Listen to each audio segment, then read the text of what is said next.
Animal number 1. The slow loris, the adorable but deadly primate.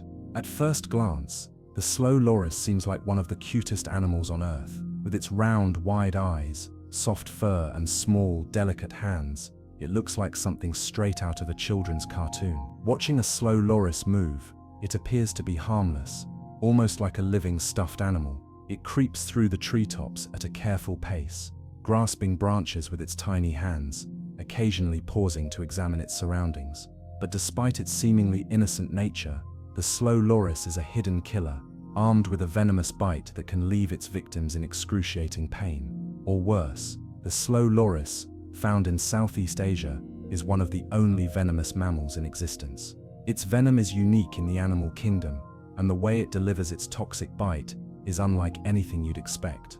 Most people think of venomous creatures as snakes, spiders, or scorpions, animals that actively inject poison through fangs or stingers. But the slow loris produces venom in a much stranger way. On the inside of its arms, near the elbow, it has a gland that secretes a toxin. When the loris feels threatened, it raises its arms above its head and licks this gland, mixing the venom with its saliva. Once this happens, the slow loris can deliver a toxic bite that can cause severe allergic reactions, intense pain, and even anaphylactic shock in some cases. What's even more terrifying is that the venom isn't just for defense against predators. Slow lorises use their venom in battles against each other, often fighting over territory or mates. A slow loris bite isn't just painful, it can leave deep wounds that become infected, and in some cases, these fights lead to death. Researchers studying slow lorises in the wild have found individuals covered in scars, missing patches of fur, and even with open wounds from past battles. Humans who have been bitten by slow lorises describe the pain as unbearable. The venom causes massive swelling, and in extreme cases, it can lead to tissue death around the bite wound. Some reports suggest that the venom may even be strong enough to kill small mammals outright. The strangest part about the slow loris's venom is that it shares some chemical properties with cat allergens, the same proteins that cause people with cat allergies to sneeze and have watery eyes. But in the slow loris's case, these proteins are weaponized into a full-blown toxin. Scientists believe that the slow loris may have evolved this defense to mimic the venomous snakes in its habitat, particularly the cobra. When the slow loris raises its arms in the air, licking its toxic glands, its posture eerily resembles that of a snake about to strike. This defensive mimicry could serve as an additional warning to predators, making them think twice before attacking. Despite being a dangerous and highly specialized predator deterrent, the slow loris has still become a target for the illegal pet trade. Their large eyes and tiny human-like hands make them seem irresistibly cute, and many people around the world want to own one as an exotic pet. Unfortunately, this demand has led to extreme cruelty. In order to sell slow lorises as pets, poachers often clip or remove their teeth so they can't bite. This not only takes away their ability to defend themselves, but also prevents them from properly grooming or eating, leading to a slow and painful death in captivity. The illegal pet trade also ignores the fact that slow lorises are nocturnal. They need darkness to thrive, and exposure to bright artificial light in captivity causes extreme stress. Many lorises in the pet trade die prematurely from the conditions they're kept in. Videos of slow lorises being tickled have gone viral on social media, with people assuming that the animal enjoys the interaction. In reality, when a slow loris raises its arms, it's not asking to be tickled. It's assuming a defensive posture, readying itself to deliver a venomous bite. In the wild, the slow loris plays a crucial role in its ecosystem. It feeds on insects, small animals, and tree sap, helping to maintain a balanced food chain. It also acts as a pollinator, as it drinks nectar from flowers and spreads pollen between plants. But due to deforestation, habitat destruction, and poaching, slow loris populations are declining rapidly. Conservationists are working hard to protect them, but the demand for exotic pets continues to put pressure on wild populations. The slow loris is a perfect example of how deceptive appearances can be in the animal kingdom. It may look cute and cuddly, but underneath that adorable exterior lies one of the strangest and most dangerous weapons in the mammal world. Few people expect a primate to be venomous, and even fewer realize just how potent its bite can be. This tiny, fluffy creature has one of nature's most unexpected defense mechanisms, proving that in the animal world, even the most innocent-looking creatures can be deadly killers. Imagine stumbling upon a slow loris in the wild. You might be tempted to reach out and touch it, drawn in by its big, innocent eyes. But in that moment, the loris could lift its tiny arms, lick its venomous gland, and deliver a bite that could leave you in agony. It's a stark reminder that not everything cute is harmless. In fact, some of the most adorable animals are the most lethal. Animal number 2, the mute swan, the beautiful but brutal bird. Swans are often seen as symbols of grace, elegance, and tranquility. They glide effortlessly across lakes and ponds, their long, curved necks arching beautifully over the water as they move in near silence. They are beloved in mythology, fairy tales, and even romantic symbolism, representing love, fidelity, and peace. But this picturesque image of the swan is a lie. In reality, mute swans are one of the most aggressive and territorial birds on the planet. They may look like floating angels, but they have the temperament of a ruthless fighter, and they will not hesitate to attack anything that comes too close, be it a human, a dog, or even another swan. Beneath that pristine white exterior is a bird with a deadly mean streak, a creature that can break bones, capsize boats, and even drown its own kind without a hint of remorse. Mute swans, despite their name, are not actually mute. While they don't produce the loud trumpeting calls of other swan species, they can hiss, snort, and grunt, especially when they feel threatened. And when a swan hisses at you, it's not just a warning, it's a sign that you are moments away from an attack.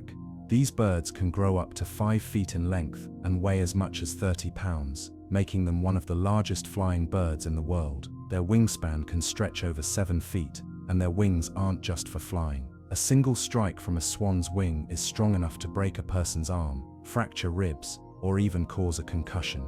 And swans don't just strike once, they will keep attacking relentlessly until they are satisfied that the intruder has been sufficiently driven away or eliminated. One of the most dangerous aspects of swan aggression is their territorial nature. During breeding season, mute swans become especially vicious, and males known as cobs will defend their nests and their mates with brutal efficiency. They will chase away anything that comes too close, whether it's a human, a dog, or even a much larger animal like a deer. There have been countless reports of swans attacking unsuspecting parkgoers who made the mistake of feeding them too closely. In some cases, swans have launched themselves at people, knocking them down and continuing to strike them with their powerful wings. But the true nightmare scenario isn't just being attacked on land, it's being attacked in the water. Swans are excellent swimmers, and when they attack from the water, they are even more terrifying. There have been multiple cases of swans attacking kayakers and paddleboarders, ramming into them at full speed and pecking viciously at their heads. In one tragic case, a man drowned after a swan knocked him off his kayak.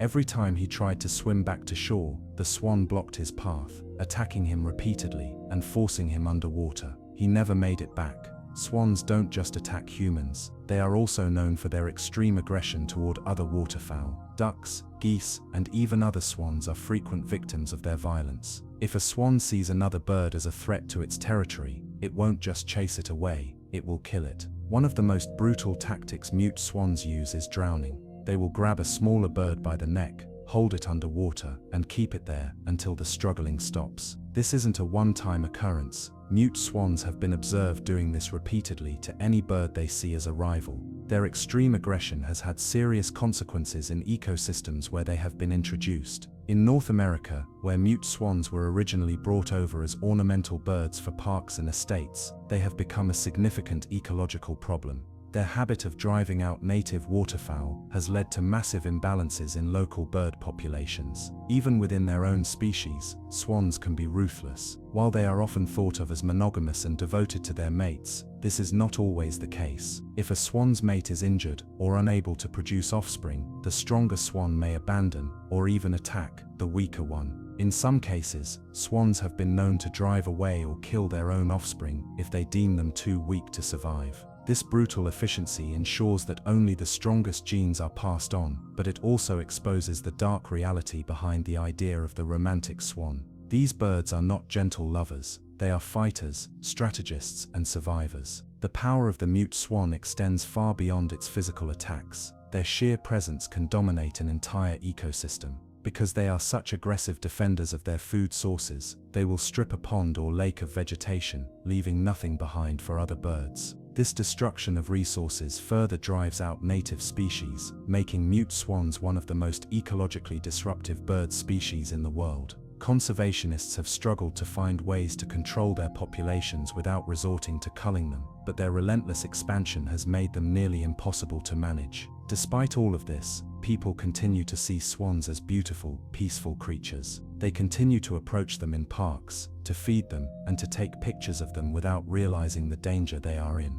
A swan might tolerate human presence for a short time, but make no mistake, if it decides you are a threat, it will not hesitate to attack. And when it does, you will see firsthand just how dangerous this so-called symbol of peace can truly be. So the next time you see a mute swan gliding across the water, don't be fooled by its beauty. That elegant, pristine bird is actually one of nature's most efficient killing machines, a creature that has survived for centuries, not by being gentle, but by being ruthless. It is a reminder that in nature, beauty and brutality often go hand in hand.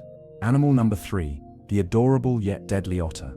Otters are some of the most beloved animals on the planet. With their playful antics, endearing faces, and tendency to hold hands while floating, they have captured the hearts of millions. Social media is filled with videos of otters playing, sliding down riverbanks, and even cuddling with their young. They are often portrayed as gentle, fun-loving animals that spend their days frolicking in the water. But beneath that cute and playful exterior lies a creature that is far more dangerous than most people realize. Otters, especially the giant river otters of South America and sea otters of the Pacific, are some of the most efficient, aggressive, and downright terrifying predators in their habitats. They may not look like killing machines, but when it comes to hunting, fighting, and even taking down animals much larger than themselves, otters are relentless. One of the most dangerous things about otters is their intelligence. They are highly social and capable of working together in coordinated attacks. While some species of otters prefer a solitary lifestyle, many live in groups known as rafts or families. These groups often hunt together, which allows them to take down prey much larger than what a single otter could handle alone. Giant river otters, for example, can grow up to 6 feet long and hunt in packs, acting almost like miniature wolves of the water. They have been known to take down caimans, yes, actual crocodilian reptiles, with sheer teamwork and aggression. A single otter will distract the caiman, while the others attack from different angles, biting and clawing at the vulnerable spots until their prey is exhausted. Once the caiman is too weak to fight back, the otters go in for the kill, often ripping it apart in the water. It's a level of brutality most people would never expect from an animal so widely perceived as cute and playful. But otters don't just kill for food, they are also highly territorial and aggressive toward other animals, including members of their own species. Fights between otters can be vicious, with individuals using their sharp teeth and powerful jaws to inflict deep wounds. If an outsider otter wanders into another's territory, it is met with an immediate and often lethal attack. There have been documented cases of otter fights leading to severe injuries and even death, and they don't just fight their own kind. Otters have been known to attack larger animals, including dogs, alligators, and even humans. The aggression of otters isn't limited to just the wild. Even in captivity, where they are raised around humans, they still retain their natural instincts. There have been multiple reports of otters attacking zookeepers, biting them severely and requiring medical attention. In some cases, otters have even gone after visitors. A famous incident in Singapore saw a man getting viciously mauled by a group of otters after he accidentally walked too close to them. They bit him over 20 times in mere seconds, leaving him covered in wounds and requiring emergency treatment. Another terrifying aspect of otters is their ability to drown their prey. They don't just bite and kill like many land predators. They use their aquatic skills to their advantage, grabbing hold of their prey and dragging it underwater until it stops struggling. This tactic is particularly deadly when used against birds, small mammals, or even other aquatic animals. Otters have been known to drown beavers, muskrats, and even young deer that wandered too close to the water. Their ability to hold their breath for several minutes gives them a massive advantage in underwater combat, making them nearly unstoppable when they launch an attack from below. But perhaps the most disturbing thing about otters is their treatment of other animals. Male otters, particularly sea otters, have been observed exhibiting shocking levels of cruelty toward their prey. In a behavior rarely seen in the animal kingdom, male otters have been documented grabbing baby seals and forcibly drowning them, not even for food, but seemingly just for dominance or aggression. Researchers have observed otters attacking seal pups in the wild, holding them under the water until they suffocate. This kind of predatory behavior is extremely rare among marine mammals and serves as a stark reminder that even the cutest animals can have a dark side. Otters have even been known to attack humans who venture too close to their territory. While most attacks are defensive, there have been cases where otters have pursued people aggressively, often in groups. In Alaska, a woman was attacked by a river otter while swimming, suffering deep bites that required hospitalization. In Montana, a group of river otters attacked a group of kayakers, injuring multiple people before finally being chased away. These attacks are rare, but when they do happen, they serve as a brutal reminder that otters are not the harmless creatures people often think they are. Despite their brutal hunting techniques and aggressive nature, otters continue to be romanticized as some of the most charming animals in the world. They appear in children's cartoons, nature documentaries, and viral videos, always shown as adorable, fun-loving creatures. But the reality of the otter is far more complex. They are survivors, apex predators in their own right, and some of the most cunning and aggressive animals in their environment. They may look cute, but beneath that furry exterior is a killing machine with razor-sharp teeth, powerful jaws, and an instinct for violence that few other animals can match. So the next time you see an otter floating on its back, seemingly without a care in the world, remember what it's truly capable of. This is an animal that fights caimans, drowns its enemies, and isn't afraid to attack even creatures much larger than itself. It may look adorable, but make no mistake, otters are one of the deadliest killers in the animal kingdom. Animal number 4, the murderous cute face of the meerkat. Meerkats are often seen as some of the most charming and comical creatures in the animal kingdom. With their big eyes, tiny bodies, and habit of standing on their hind legs to keep watch, they've been turned into lovable mascots in movies, cartoons, and even insurance commercials. They live in close-knit family groups, groom each other, and even babysit one another's pups, making them seem like the ultimate wholesome animals. But don't let their adorable appearances fool you. Meerkats are ruthless survivalists, equipped with a level of aggression, intelligence, and brutality that makes them one of the deadliest small mammals in the animal world. The first sign that meerkats are not just cute desert dwellers, but actually little warriors, is their social structure. While they may appear to live in harmonious groups, meerkat mobs are dominated by a strict hierarchy, often enforced through intimidation, violence, and even murder. The alpha female is the true ruler of the group, and she will go to extreme lengths to maintain her dominance. If another female in the group becomes pregnant, the alpha will not hesitate to kill her pups to eliminate competition for her own offspring. In some cases, she will even exile or kill the mother herself. This level of cold-blooded infanticide is not just occasional, it's a key part of how meerkat society functions. Even within their own families, meerkats are constantly engaged in power struggles. Lower-ranking individuals have to prove their worth to avoid being driven out or attacked. Punishments for stepping out of line can include severe beatings, being denied food, or even being forced into dangerous situations where they are more likely to die. If a meerkat challenges the alpha, they have to be prepared to fight, often to the death. The level of internal violence within meerkat groups is one of the highest recorded among mammals. In fact, a study found that meerkats have one of the highest murder rates in the animal kingdom, with up to 20% of deaths within groups being due to their own kind turning on each other. But meerkats don't just reserve their aggression for their own kind, they are also brutal when it comes to hunting. These small mammals are carnivores, and despite their size, they are capable of taking down prey much larger and more dangerous than themselves. One of their favorite meals, venomous snakes. While most animals would avoid a confrontation with a deadly snake, meerkats actively seek them out, using their speed, agility, and teamwork to overwhelm and kill them. They have a resistance to certain types of venom, allowing them to attack without fear.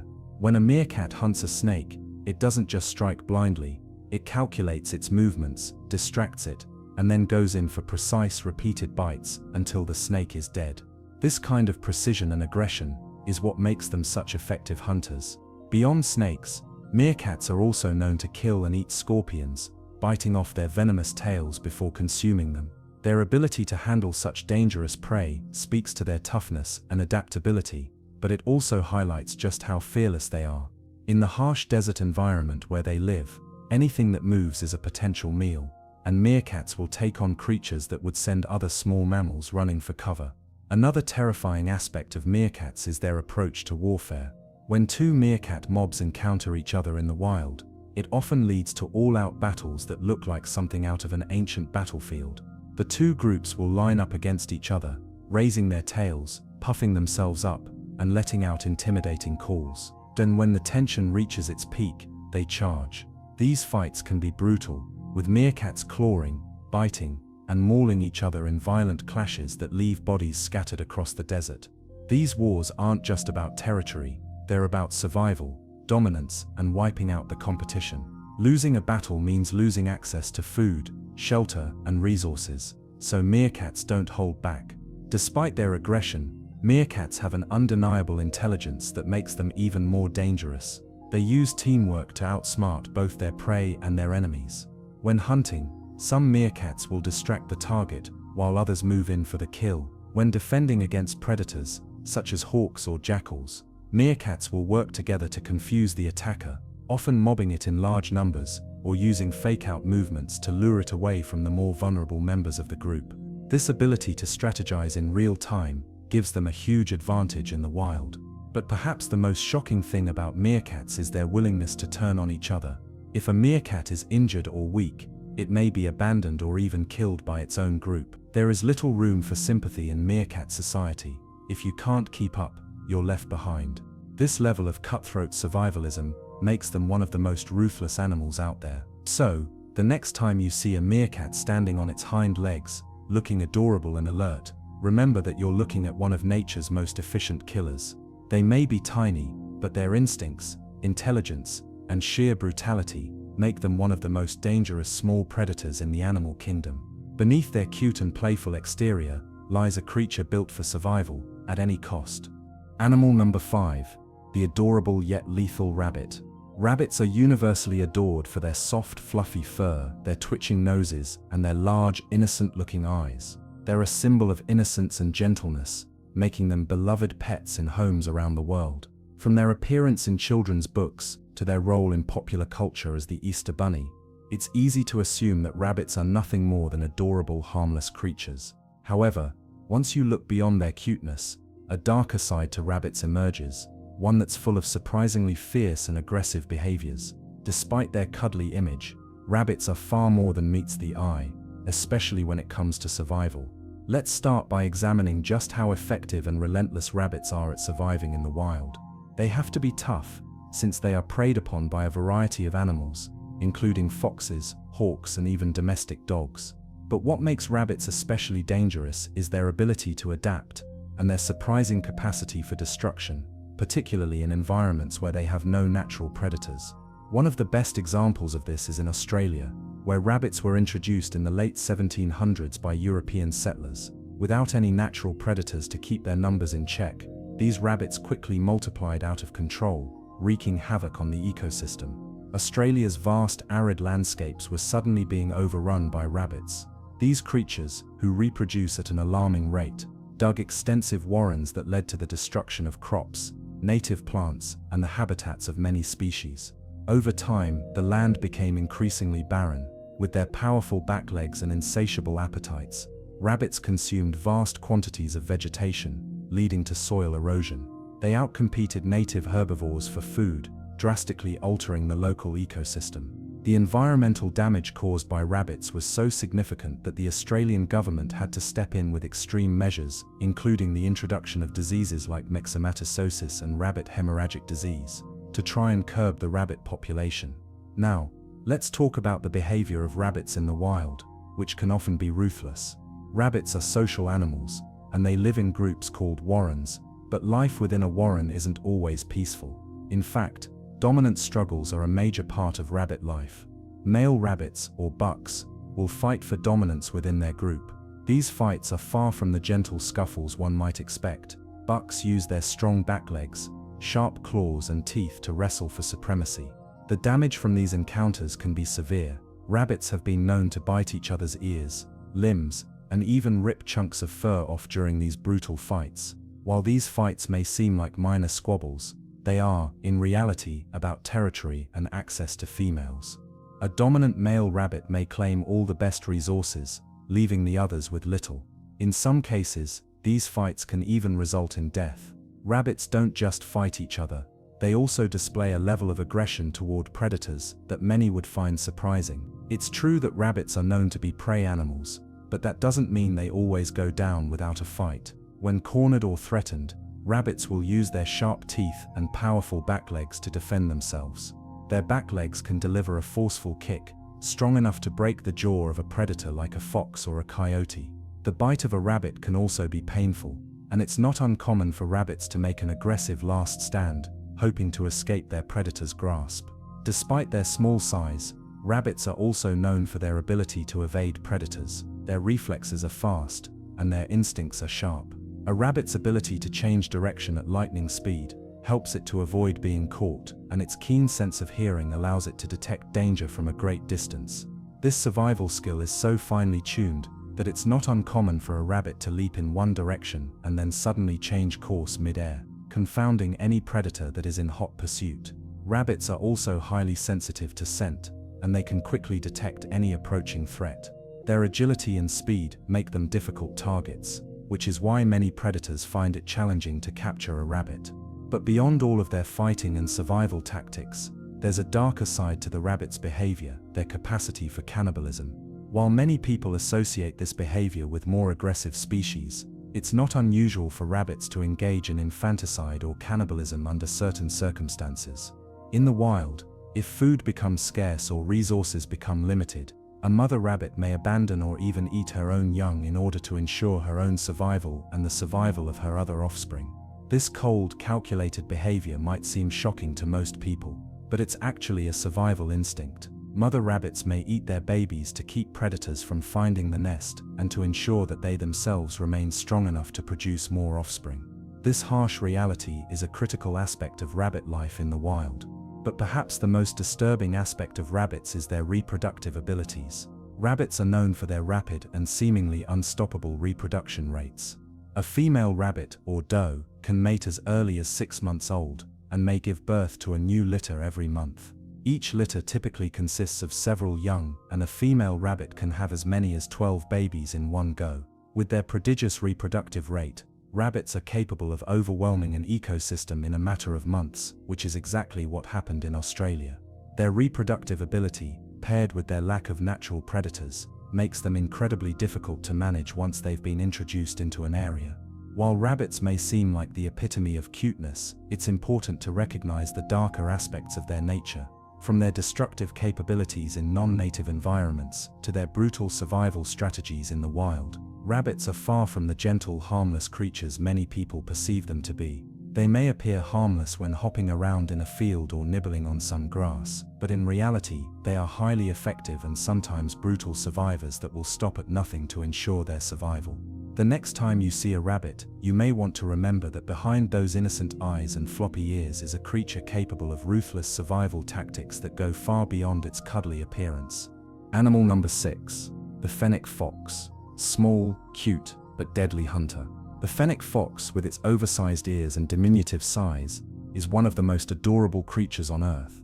Its features, soft fur, and big eyes often lead people to think of it as a harmless, cuddly pet or a creature that would be content to play in the sand. However, as we explore the life and abilities of this tiny desert hunter, we'll discover that beneath its sweet and innocent exterior lies a highly skilled predator that has adapted perfectly to life in one of the harshest environments on Earth.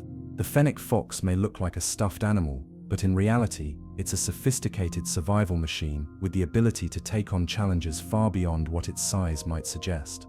Native to the vast and unforgiving deserts of North Africa, the fennec fox is perfectly adapted to thrive in conditions that would challenge most other animals. While the desert may appear barren and lifeless at first glance, it's teeming with creatures that have found ways to survive in one of the planet's harshest ecosystems. The fennec fox, with its sharp instincts and unique adaptations, is one of the most efficient and remarkable survivors of this arid world. At first glance, it's easy to be enchanted by the fennec fox's appearance. It stands just 9 to 12 inches tall and weighs only about 2 to 3 pounds, making it one of the smallest members of the fox family. Its sandy-colored coat blends seamlessly with the desert, providing excellent camouflage in its natural habitat. However, it's not just the coloration of its fur that allows it to survive in the wild, it's the remarkable features that help it deal with the extreme desert heat and its ability to hunt and survive in one of the harshest climates imaginable. One of the most striking and well-known features of the fennec fox is its large ears, which can measure up to 6 inches long, roughly half its body length. At first glance, these ears might seem almost comical, but they are incredibly functional. They serve as a built-in air conditioning system, helping to dissipate heat and regulate the fox's body temperature in the scorching desert heat. This is especially important since the temperature in the desert can soar above 100 degrees Fahrenheit during the day and plummet below freezing at night. The fennec fox is perfectly adapted to handle both extremes, and its large ears play a crucial role in keeping it cool during the heat of the day, when it is forced to stay in the shade or in its burrow to avoid the worst of the sun's rays. But the large ears also serve another crucial purpose. They are a remarkable tool for locating prey. The fennec fox's hearing is incredibly sensitive, allowing it to detect even the slightest rustle beneath the sand. Many of the animals that the fennec fox hunts, such as insects, small rodents, and even reptiles, spend much of their time hidden underground, and the fox's ears allow it to pinpoint these creatures with astonishing accuracy. In the wild, the fennec fox uses its keen hearing to locate its prey from miles away, digging down to capture animals that are well hidden in the sand. This level of precision and skill is truly extraordinary, especially for such a small animal, and demonstrates how evolution has equipped the fennec fox with the tools it needs to succeed in its environment. While its large ears and sandy coat make it an adept survivor in the desert heat, the fennec fox is also an exceptional predator. Despite its small size, it has incredible agility and speed, which it uses to capture prey and avoid predators. Its diet is varied and includes insects, small mammals, birds, and even some reptiles. It is a nocturnal hunter, emerging at night to search for food when the desert heat is more bearable. The fennec fox relies on its sharp teeth and quick reflexes to catch its prey, often ambushing its targets before they even realize it is there. What's particularly interesting about the fennec fox's hunting habits is its ability to capture prey that is far larger than itself. The fox's agility and clever hunting techniques allow it to take on animals much bigger than it might seem capable of handling. It will often chase down small rodents or birds, stalking them until the perfect moment to pounce. In some cases, the fennec fox will even take down larger prey by working in teams, using group tactics to overwhelm their target. This cooperative hunting strategy is another testament to the fennec fox's intelligence and resourcefulness. But the fennec fox isn't just a master of hunting, it's also an expert at surviving in the harsh desert landscape. During the hottest part of the day, when the temperature can reach unbearable levels, the fennec fox takes refuge in its burrow, a subterranean den that provides much-needed shade and coolness. These burrows, which are often located deep beneath the sand, provide the fox with a safe haven where it can rest and stay protected from predators. The fennec fox is an expert at digging, and its sharp claws allow it to create intricate networks of tunnels that can be used for protection, food storage, and shelter from the heat. The fennec fox is also a solitary animal by nature, spending most of its time hunting and foraging alone. However, when it comes time to raise its young, the fennec fox becomes more social. The mother will dig a burrow to raise her pups, and the entire family will often live together in the den. The pups are born blind and helpless, but within a few weeks they begin to explore the world around them. As they grow, they learn essential survival skills, such as hunting and digging, from their mother. These early experiences shape the fox's ability to survive in the wild, ensuring that the next generation is well equipped to navigate the harsh desert terrain. While the fennec fox is often considered an adorable animal due to its small size and cute appearance, it's important to remember that it is in fact a wild animal with the instincts and capabilities necessary for survival in one of the world's most inhospitable environments. Its size may be small, but its survival instincts and hunting skills are on par with much larger predators, and it is more than capable of defending itself against threats. Its large ears, sharp teeth, and quick reflexes make it a formidable predator in the desert, and it's clear that the fennec fox is far from being the gentle, harmless creature that its appearance might suggest. In conclusion, While the fennec fox may look like a cuddly, harmless little animal, it is far from defenseless. It is a highly skilled predator with the ability to survive and thrive in one of the harshest environments on Earth. The combination of its keen hearing, impressive agility, and unique adaptations has allowed the fennec fox to master the art of survival in the desert, proving that even the smallest creatures can be deadly in their own way. The fennec fox is a true testament to the idea that looks can be deceiving, and that nature often hides the most powerful predators behind the cutest of facades. Animal number 7.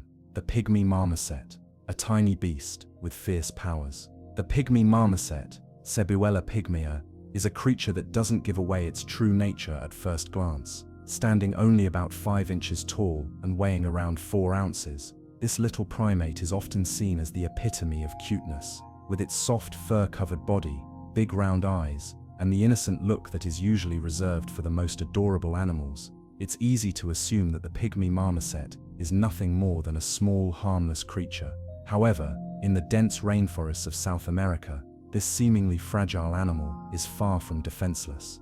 It is in fact a survivor, and one that has honed its hunting abilities, agility, and speed to perfection in order to thrive in one of the most competitive environments in the world. At first glance, the pygmy marmoset's small stature may make it appear as though it is at the bottom of the food chain, but looks can be deceiving. The rainforest is a harsh environment where survival is not guaranteed, and the pygmy marmoset's tiny size is actually a strategic advantage in this perilous world. Instead of being vulnerable to larger predators, the pygmy marmoset has learned to use its diminutive frame to its advantage, becoming a master of agility, speed, and stealth. One of the pygmy marmoset's most striking features is its ability to climb and maneuver with ease through the dense layered forest canopy. The rainforest floor is a dangerous place for small creatures. There are a multitude of predators, from birds of prey to larger mammals, that will prey upon any vulnerable creature they can find. For this reason, the pygmy marmoset spends almost all of its time in the treetops, where it can remain hidden from most predators. Its specialized fingers and toes are perfectly designed for grasping the tiniest branches and leaves, allowing it to cling to its perch with great precision and speed. Its tail, which is longer than its body, acts as an additional tool for balance, helping the marmoset to move seamlessly through the trees in search of food. But being able to navigate the treetops with ease is not the only thing that makes the pygmy marmoset a successful predator. Its diet is diverse, consisting mainly of insects, spiders, and small fruits, but it has been known to hunt and scavenge for small vertebrates when the opportunity arises. Despite its size, the marmoset is a skilled hunter. Its keen eyesight and agile reflexes allow it to detect and capture even the smallest insects in the forest. But it doesn't rely on its vision alone. The marmoset is also equipped with sharp teeth and claws that are perfect for capturing prey and defending itself against larger predators. When it senses an opportunity, the pygmy marmoset can leap from tree to tree, pouncing on its prey with incredible speed. One of the key reasons that the pygmy marmoset is able to survive in such a competitive environment is its intelligence. Unlike many other small primates, the pygmy marmoset has developed a high level of cooperation with other members of its species.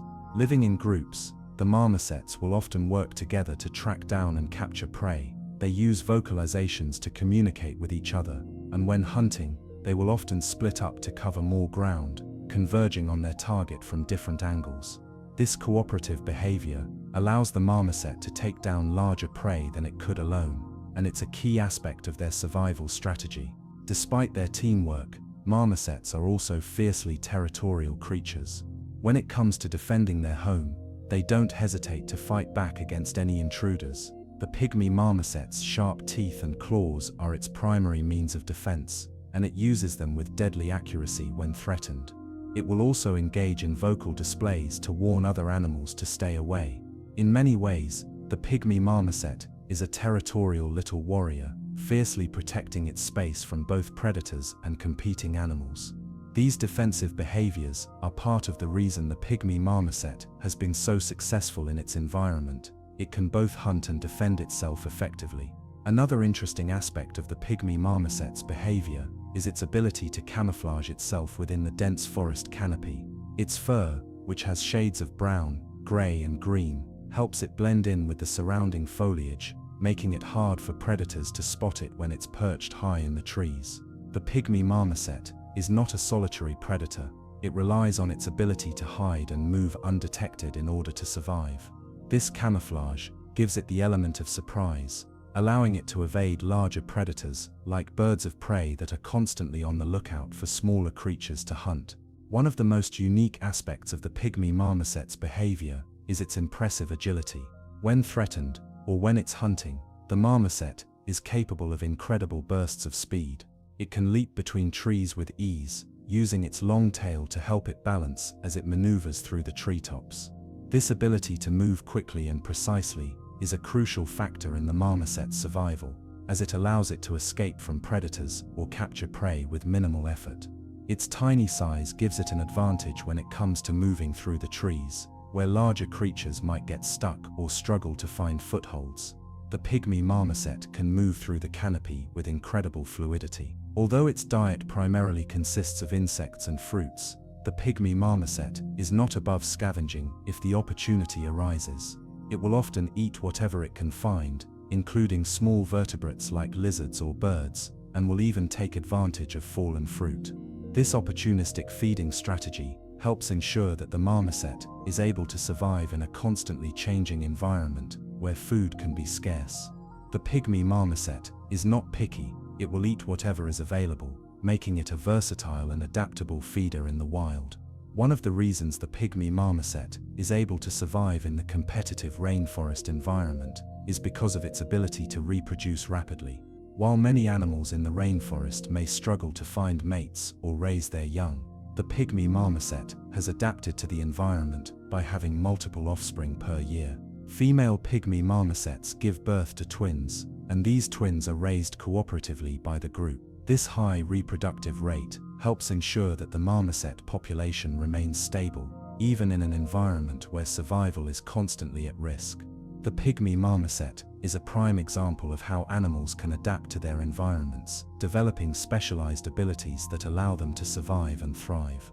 While it may be small, the pygmy marmoset is a powerful and skilled hunter, a fierce defender of its territory, and a master of agility and stealth. Despite its tiny size, the marmoset is a true killing machine, capable of taking down prey, defending itself from predators, and surviving in the most dangerous environment on Earth, the dense, perilous rainforest. It serves as a reminder that even the smallest creatures can possess extraordinary powers, and that survival is not always determined by size, but by the ability to adapt and use every skill to its advantage. In conclusion, the pygmy marmoset is a creature that looks harmless but is far from defenseless. Its tiny size and innocent appearance may suggest vulnerability, but its skills, behaviors, and survival strategies paint a very different picture. This tiny primate is a fierce and capable predator, and it's a reminder that sometimes the most deadly creatures are the ones you least expect. So the next time you spot a pygmy marmoset in the wild, don't be fooled by its cute face. It's a predator in disguise, and it has all the tools it needs to survive in one of the harshest environments on Earth. Animal number 8. The red fox, a cunning predator in disguise. The red fox, also known as Vulpes vulpes, is often seen as one of the most adaptable and resourceful creatures in the animal kingdom. With its bright red-orange fur, sharp ears, and sleek body, it's easy to mistake the red fox for a cute, harmless animal. People love to romanticize the image of the fox, a clever and mischievous creature who roams through forests, fields, and even urban environments. However, the red fox's cuteness is deceptive, and beneath that fluffy coat lies a predator capable of outsmarting almost anything in its path. The red fox has a reputation for being incredibly intelligent and cunning. In fact, it is often considered one of the smartest animals in the wild. This cunning behavior allows the fox to hunt efficiently, adapt to new environments, and avoid danger. Its intelligence is not only apparent in its ability to find food and outsmart predators, but also in how it learns to live in close proximity to human settlements. The red fox is one of the few wild animals that can thrive in urban environments, and it has become an expert in scavenging food and exploiting human waste. While they may be cute and playful, red foxes are skilled hunters with a variety of strategies for catching prey. Foxes are omnivores, but they primarily feed on small mammals, birds, insects, and even fruits and vegetables. They are particularly skilled at hunting small rodents, such as mice, voles, and rabbits. Their hunting tactics are diverse and efficient. The red fox is a solitary hunter and usually hunts alone, using its acute sense of hearing and keen vision to locate potential prey. The fox will use a variety of methods to catch its meal, such as stalking, pouncing, or using its speed and agility to chase down its prey. Foxes can jump great distances and are extremely fast, often reaching speeds of up to 30 miles per hour when pursuing prey. The red fox's physical abilities are remarkable as well. It has a strong sense of smell that helps it track its prey over long distances. This acute sense of smell allows the fox to detect the scent of small rodents hiding underground or within dense foliage. The red fox is also equipped with sharp claws that help it catch and hold onto its prey. Its thick, bushy tail serves as a balancing tool when navigating through the trees or running at high speeds, but it also plays an important role in keeping the fox warm during the cold months. While red foxes are skilled hunters, they are also opportunistic feeders, meaning they will take advantage of whatever food is available. In urban environments, foxes have become known for their ability to scavenge food from human trash bins, dumpsters, and even pet food left outside. This adaptability to human settlements has made the red fox one of the most successful wild animals in the modern world. It can survive in a variety of habitats, from forests and grasslands to suburban neighborhoods and even city parks. Their ability to adapt to such a wide range of environments is one of the reasons why the red fox is able to thrive in areas where many other species struggle. The red fox's ability to outsmart predators is another reason why it is considered a killing machine in disguise. Though they are not at the top of the food chain, red foxes can avoid larger predators with incredible agility and speed. If threatened, a fox will rely on its quick reflexes to escape. It will often dart in and out of areas of cover, using the terrain to its advantage and confusing its pursuers. Additionally, the red fox has an impressive ability to stay hidden when necessary. It can camouflage itself in its environment, blending into its surroundings with ease. This ability to hide and stay out of sight is vital when evading larger predators like wolves, coyotes, or even domestic dogs. But when it comes to defending itself, the red fox is no slouch. While it is generally not an aggressive animal, the fox will not hesitate to defend itself if it is cornered or threatened. It will use its sharp teeth and claws to fight off predators, and it has been known to deliver powerful bites when it feels the need to protect itself. The fox's agility and quick thinking also make it a difficult target to catch. In the wild, it is often able to avoid larger animals that might pose a threat. Another fascinating aspect of the red fox's behavior is its complex communication system. Foxes are known to make a wide range of vocalizations, including barks, screams, and howls, to communicate with other members of their species. These vocalizations help red foxes coordinate with each other when hunting or defending territory. They also use scent marking as a way to communicate. Foxes have scent glands located near their tail, and they use these glands to mark their territory and leave signals for other foxes. By sniffing the scent left behind by another fox, a red fox can learn a great deal about its potential rival, such as its age, sex, and health. Red foxes are also skilled at surviving in harsh conditions, especially during the colder months.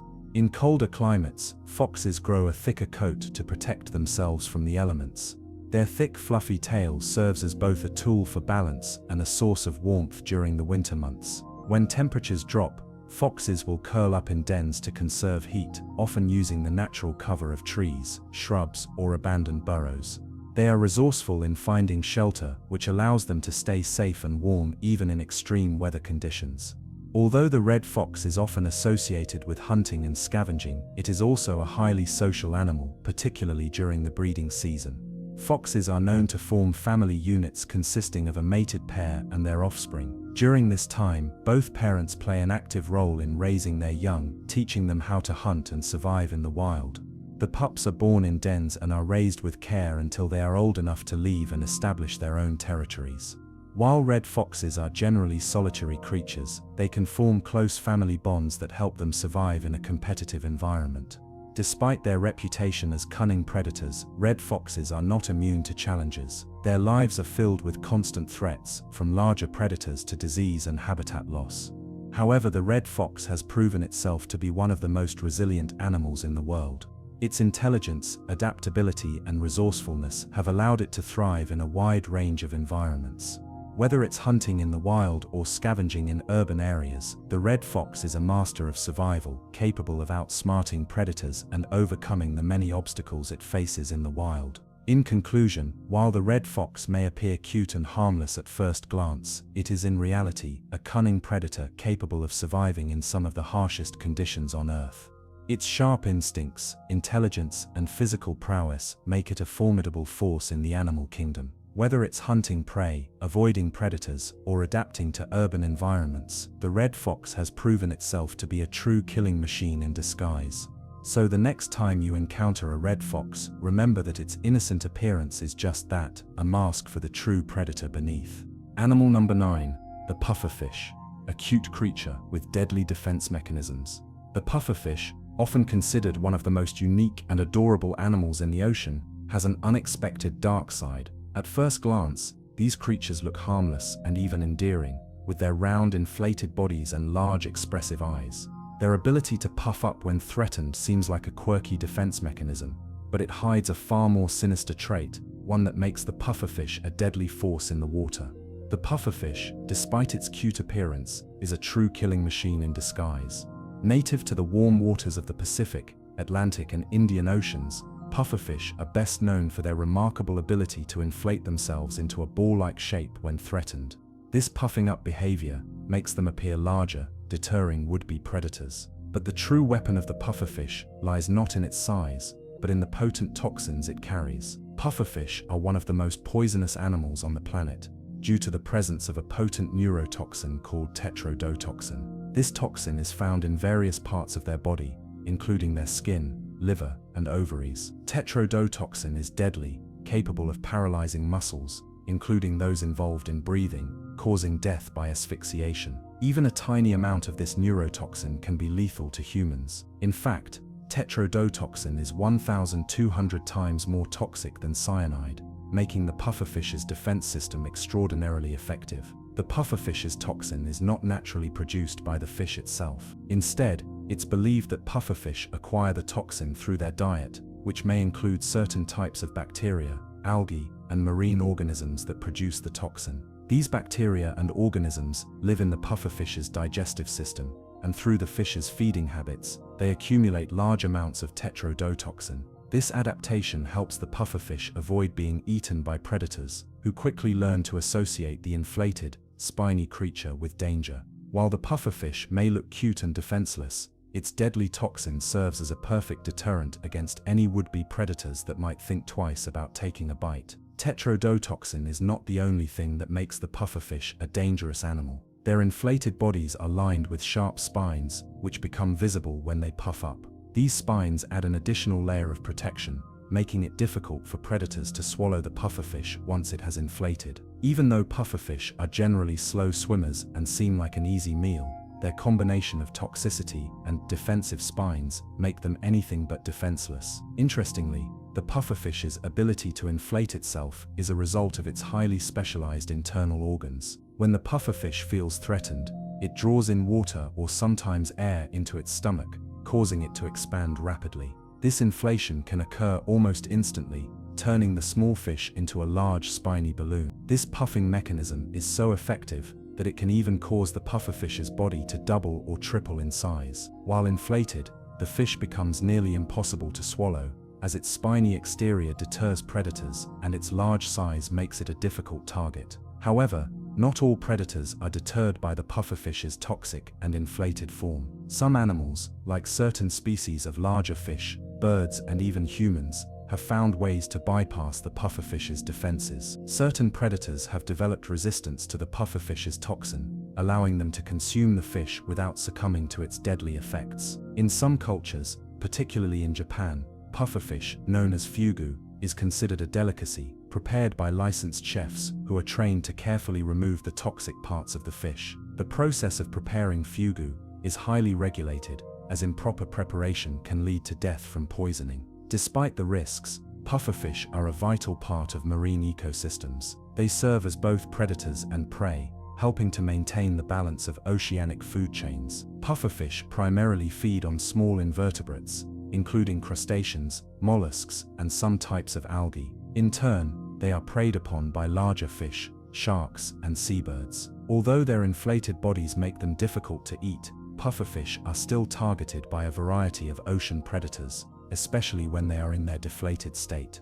The pufferfish's ability to thrive despite its relatively slow-moving nature and small size is a testament to the effectiveness of its defense mechanisms. The presence of tetrodotoxin in its body ensures that it can survive in environments where other fish might be at risk of being eaten by larger predators. Its ability to inflate and become nearly invincible when threatened further enhances its survival. But how does the pufferfish manage to live and reproduce when its toxin is so deadly to others? The answer lies in the fish's life cycle. Pufferfish spawn in shallow, warm waters where they can lay their eggs in safe, sheltered areas. The young pufferfish, called fry, are born without the same levels of toxicity as adult fish. As they grow, they begin to accumulate tetrodotoxin from their environment, gradually becoming more poisonous. By the time they reach maturity, pufferfish are fully equipped with both their toxicity and their defensive spines, ensuring they are well prepared to survive in the dangerous world of the ocean.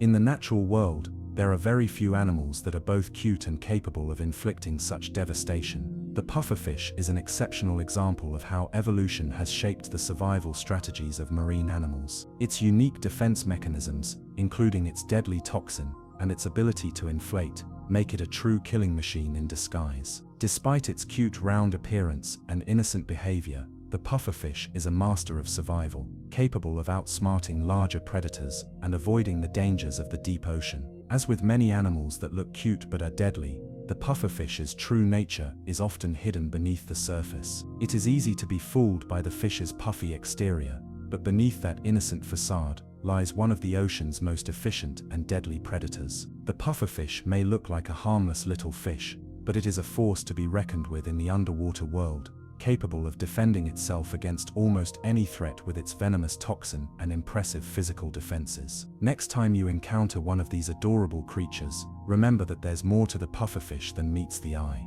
Animal number 10. Red pandas. The adorable but ferocious fighters.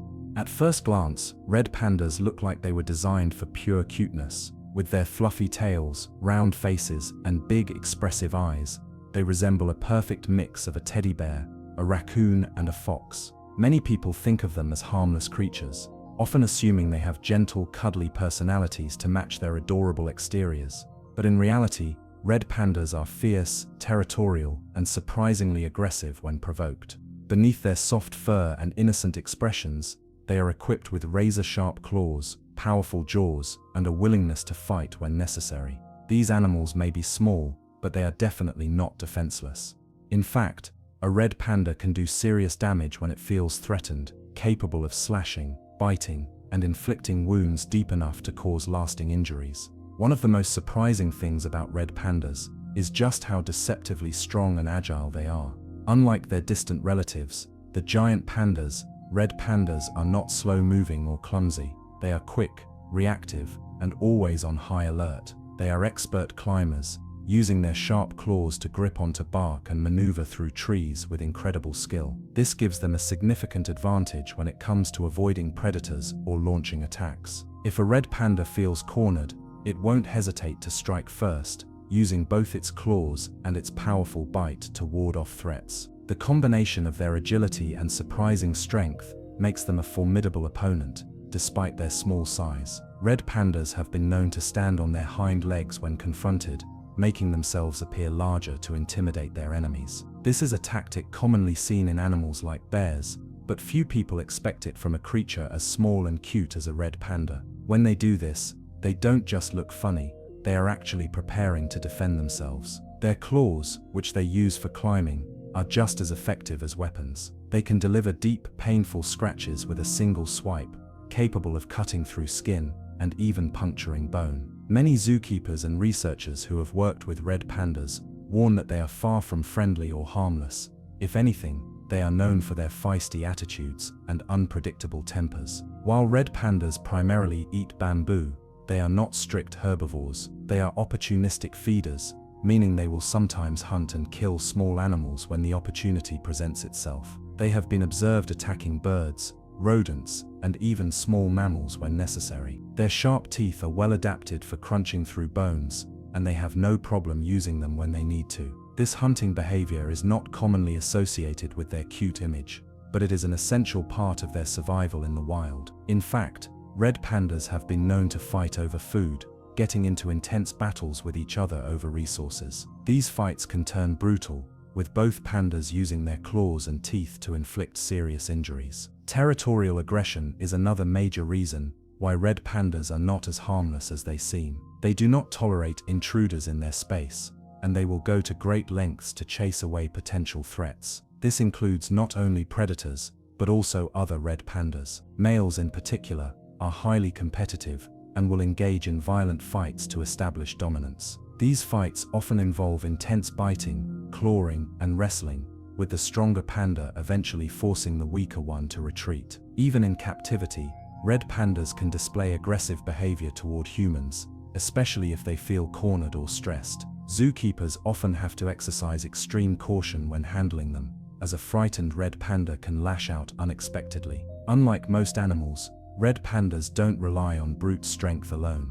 They are also highly intelligent. They have been observed using problem-solving skills to escape enclosures, outmaneuver predators, and navigate complex environments. Their intelligence, combined with their aggressive tendencies, makes them a much more dangerous animal than people assume. Even though they are small, they have the instincts of a true predator when it comes to defending themselves. Red pandas also have a surprisingly strong bite force for their size. Their sharp canines are designed to tear through tough bamboo, but they can just as easily be used to bite into flesh. When they attack, they tend to go for sensitive areas, such as the face, hands, and legs, making them a real danger if provoked. People who have been bitten by red pandas describe the pain as excruciating, often requiring medical attention due to the deep puncture wounds. In some cases, red pandas have even been known to break the skin through thick gloves, showing just how powerful their bite really is. In the wild, red pandas have to deal with a variety of predators, including snow leopards, wild dogs, and large birds of prey. Their natural aggression is one of the main reasons they have survived for so long. Unlike some prey animals that rely solely on running away, red pandas are willing to stand their ground and fight back when necessary. This fighting spirit is what makes them so much more dangerous than they appear. Many animals instinctively avoid conflict, but red pandas are not afraid to engage in a fight if they feel threatened. Despite their small size, they have an attitude that rivals much larger animals. Some experts even compare their aggression to that of wolverines, which are known for their relentless and fearless nature. A red panda may not be as large or powerful as a wolverine, but it has the same kind of never-back-down mentality that makes it a force to be reckoned with. Another factor that makes red pandas surprisingly dangerous is their unpredictability. Unlike some animals that give clear warning signs before attacking, red pandas can switch from calm to aggressive in an instant. They don't always display the typical warning behaviors that other animals do,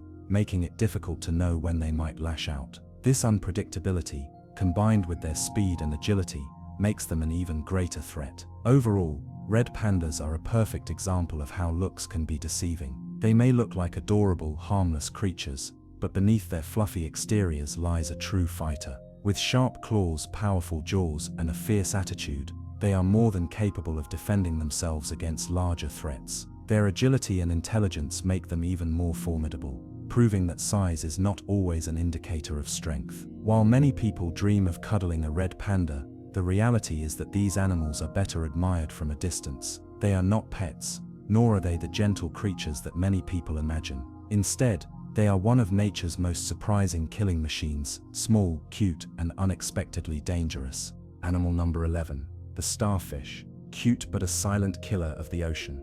The starfish, often admired for its simplistic beauty, with its symmetrical five-armed body and vibrant colors, is one of the most recognizable creatures in the ocean.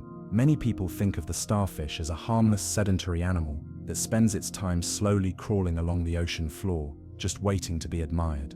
But beneath its cute, seemingly innocent appearance, the starfish is a highly efficient predator with a number of dangerous traits that make it much more than it seems. Starfish, or sea stars, are equipped with deadly capabilities that allow them to survive in the harshest underwater environments and prey on creatures many times their size. The starfish might look harmless, but this creature is a true killing machine of the ocean. Let's first talk about the starfish's anatomy, which is more unique and dangerous than you might think.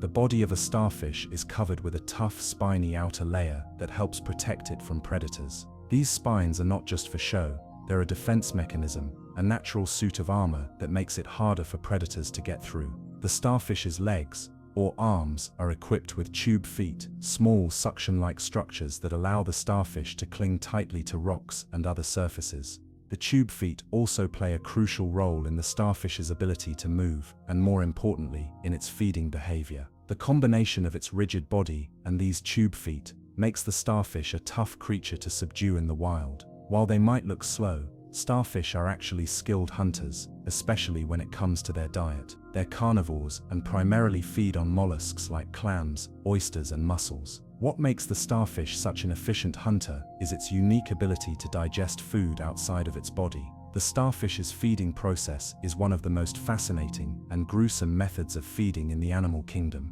Unlike most animals that consume their food whole and then digest it inside their stomachs, starfish can actually push their stomachs out through their mouths and into the prey they've captured. This allows them to begin digesting their food externally, breaking down the soft tissue of clams or oysters before absorbing the nutrients. How does this feeding process work? The starfish will latch onto the hard shell of a mollusk using its tube feet, and then, with an incredible amount of strength, it will pry the shell open. Once the shell is cracked, the starfish's stomach is forced out through its mouth and into the gap between the mollusk's shell. The stomach secretes digestive enzymes that liquefy the mollusk's soft tissue, and then the starfish absorbs the nutrients. This feeding strategy is highly effective because it allows the starfish to consume prey that might otherwise be too large or too protected by a hard shell. But what's even more shocking about this technique is that starfish can consume mollusks that are much larger than their own bodies. Imagine a creature that can devour prey that would seem far too big for it to handle. This is the starfish's true power.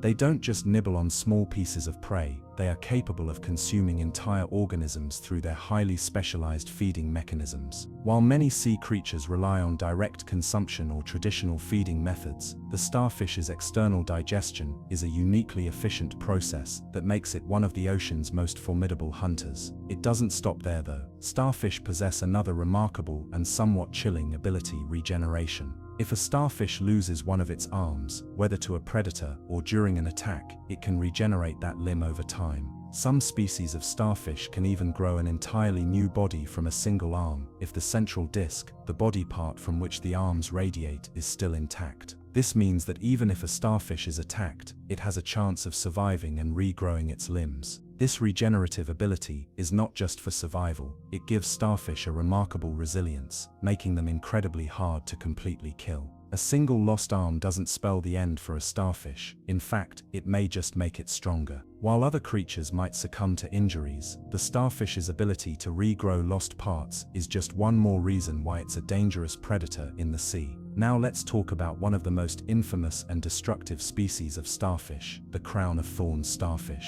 This species is known for its voracious appetite and its devastating impact on coral reefs. The crown-of-thorns starfish has long, sharp spines that cover its body, making it a difficult and dangerous animal to approach. But it's not the spines that make this species such a menace, it's the way it feeds. These starfish target coral polyps, which are tiny living organisms that make up the foundation of coral reefs. The crown-of-thorns starfish uses its powerful stomach to engulf and digest the coral polyps, leaving behind a trail of devastation. A single crown-of-thorns starfish can destroy large sections of coral reef, causing irreparable damage to ecosystems that are already under threat from climate change and pollution. In some parts of the world, outbreaks of crown-of-thorns starfish have led to the complete destruction of coral reef systems, which are vital for supporting marine life. While starfish might seem like an unassuming sea creature, their destructive feeding habits make them a true menace in certain parts of the ocean. What's even more disturbing is that crown-of-thorns starfish have few natural predators. Larger fish like moray eels and certain species of snappers will sometimes hunt them, but the crown-of-thorns starfish's sharp spines deter most predators. This lack of natural threats allows the starfish to multiply unchecked, which is why its population has exploded in certain parts of the world. As a result, these starfish have been labeled as pests, with scientists working hard to find ways to control their numbers and prevent further damage to coral reefs. Another fascinating, and sometimes terrifying, aspect of starfish biology is their ability to survive in a wide variety of environments. While many marine creatures are restricted to certain depths or temperatures, starfish can thrive in both shallow tide pools and deep ocean floors. They are incredibly adaptable and can survive in both warm and cold waters. This adaptability makes them one of the most successful and resilient creatures in the ocean. Whether it's a coral reef or a rocky coastline, the starfish is at home in nearly every marine habitat. All in all, the starfish's combination of powerful feeding strategies, regenerative abilities, and destructive tendencies make it one of the ocean's most dangerous, yet often overlooked, predators. While it might look cute and harmless as it clings to rocks or drifts through the water, the starfish is a master of survival and predation, making it a true killing machine in the depths of the sea. Next time you come across a starfish while snorkeling or exploring the coastline, take a moment to appreciate its beauty, but also remember that beneath that cute spiny exterior lies an animal that is far more dangerous than it appears. The starfish is not just a slow-moving passive sea creature, it's a highly efficient predator that knows how to get the job done, and it does so with deadly precision. Animal number 12, the platypus, the bizarre duck-billed assassin. At first glance, the platypus looks like nature's practical joke. With its duck-like bill, beaver-like tail, and otter-like body, it seems like a creature cobbled together from leftover animal parts. Its odd appearance is so charming and cartoonish that many early European naturalists thought specimens were elaborate hoaxes. When British scientists first received a platypus specimen in 1798, they carefully examined the stitching, convinced it was a Chinese taxidermy prank. Watching a platypus paddle through the waters of eastern Australia, you might think this peculiar mammal is just a harmless oddity, but you'd be dangerously mistaken. The male platypus harbors a secret weapon that transforms this seemingly innocent animal into one of nature's most unexpected threats. Hidden on its hind legs are hollow spurs connected to venom glands, making the platypus one of the few venomous mammals in the world alongside the slow loris we discussed earlier. These spurs, which can grow up to 1.5 centimeters long, are connected to a crural gland that produces a cocktail of over 80 different toxins. This venom isn't just for show, it's excruciating, potent, and deliberately engineered for maximum suffering. Unlike snake venom, which typically aims to either paralyze or liquefy its victims, platypus venom has a more sinister purpose. It's specifically designed to cause pain, intense, debilitating pain that can last for weeks or even months. Victims describe the agony as off the scale, with traditional painkillers providing little to no relief. The venom attacks the pain receptors directly, hyperactivating them and sending the nervous system into overdrive. Keith Payne, a former soldier who was envenomated by a platypus in 1991, described the pain as being worse than shrapnel wounds he had experienced in Vietnam. What makes this venom particularly nightmarish is a component called hyaluronidase, sometimes referred to as the spreading factor.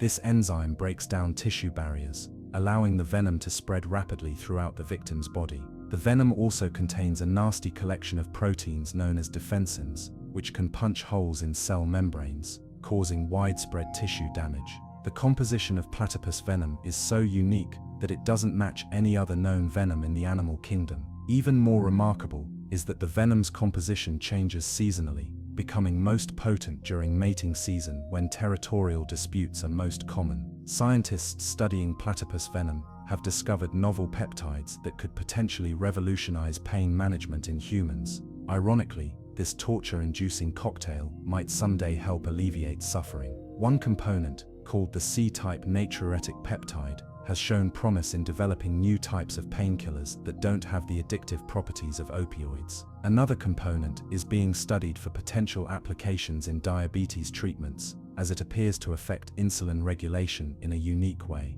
The male platypus primarily uses its venomous spurs during mating season, engaging in fierce territorial battles with rival males. These confrontations can be brutal affairs, with males lunging and stabbing at each other with their spurs. The venom doesn't kill other platypuses, it's not supposed to.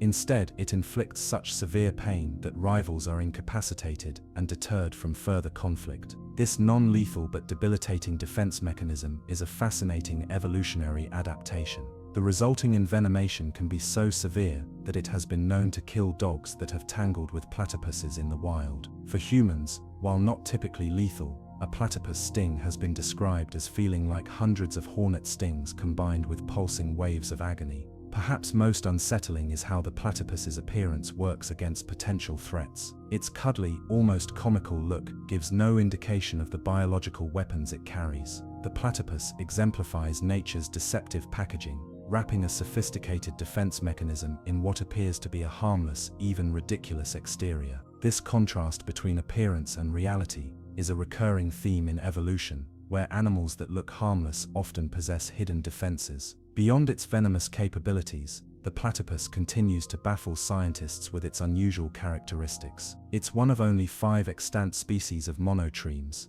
mammals that lay eggs rather than giving birth to live young. The platypus and 4 species of echidna are the only mammals on Earth that reproduce this way, representing a fascinating evolutionary branch that diverged from other mammals around 166 million years ago. Female platypuses have no teats. Instead, they secrete milk through specialized skin patches for their puggles, baby platypuses, to lap up. This primitive form of lactation shows an evolutionary middle ground between reptilian and mammalian reproductive strategies. When a female platypus is ready to lay her eggs, she builds a special burrow that can extend up to 20 meters into the riverbank. Inside this burrow, she creates a nesting chamber lined with wet leaves and reeds. She typically lays 1 to 3 small leathery eggs that are only about 11 millimeters in diameter, smaller than a dime. The platypus has no teeth as adults, using gravel collected from riverbeds to grind up food in their bills. Their diet consists primarily of freshwater invertebrates like insect larvae, freshwater shrimp, and crayfish. An adult platypus can consume up to 20% of its body weight in food each day. To find this food,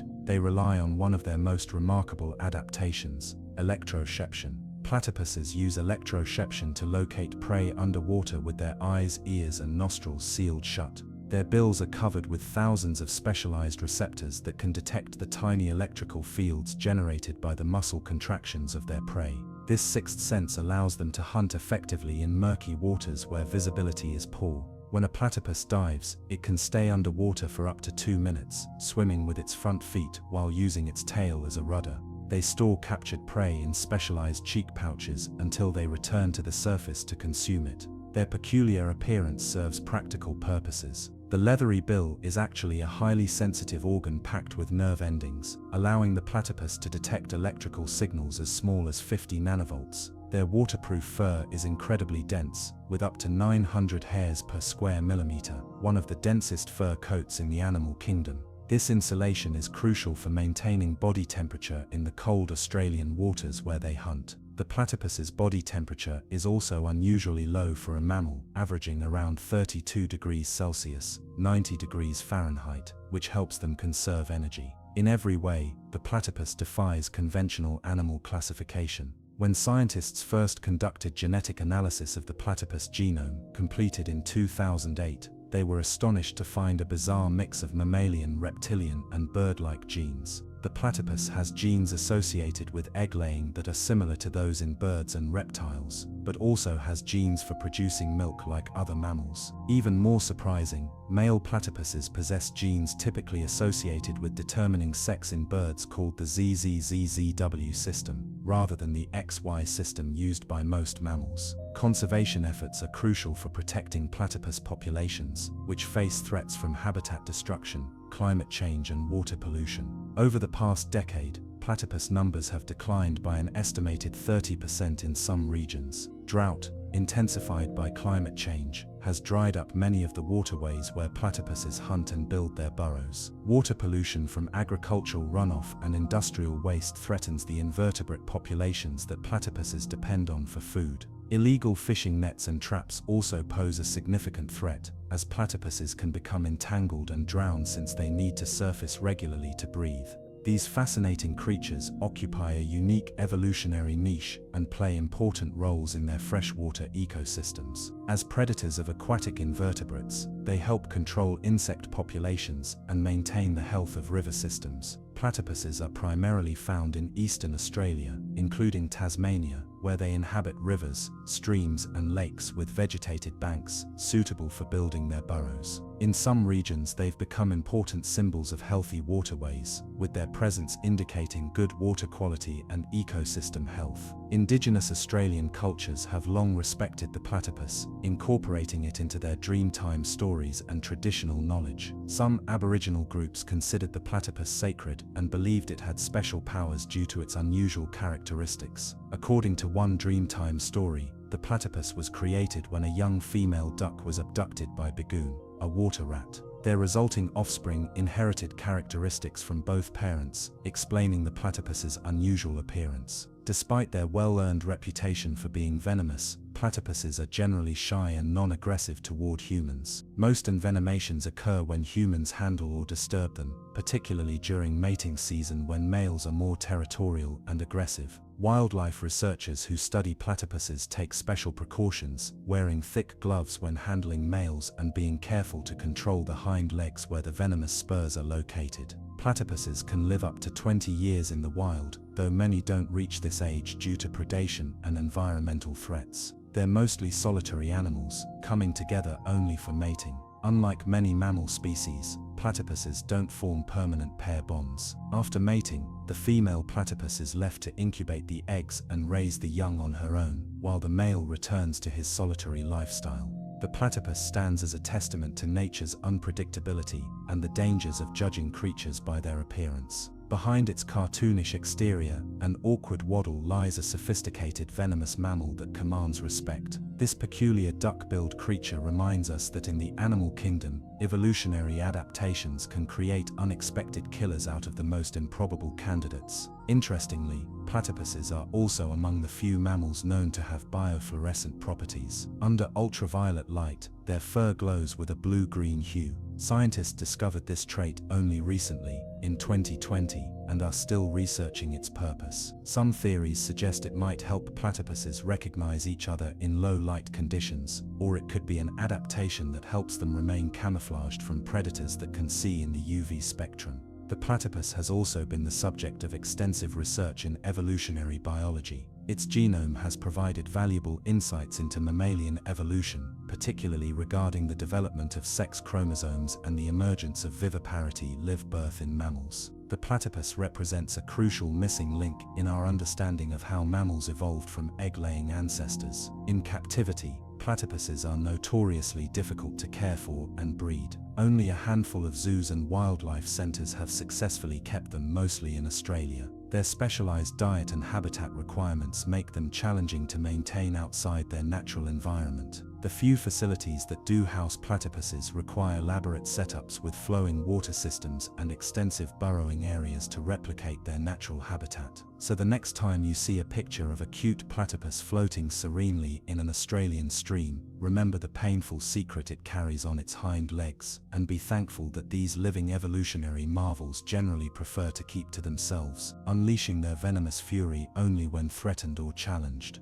In the remarkable story of animal evolution, the platypus stands as one of nature's most fascinating contradictions, an adorable, absurd-looking creature packing one of the animal kingdom's most painful punches. Animal number 13. The blue-ringed octopus, the tiny technicolor assassin. The blue-ringed octopus might be the most beautiful death you'll ever encounter in the animal kingdom. At first glance, this diminutive creature seems harmless, even enchanting. No bigger than a golf ball in most cases, this small cephalopod has a pale yellowish-brown body that blends perfectly with the sandy ocean floor and coral rubble of its Indo-Pacific habitat. But when disturbed or threatened, this unassuming animal undergoes a spectacular transformation that serves as nature's most vibrant warning sign. Iridescent blue rings, some 50 to 60 of them, begin to pulse across its body in a hypnotic display of electric blue that seems almost otherworldly against its now bright yellow skin.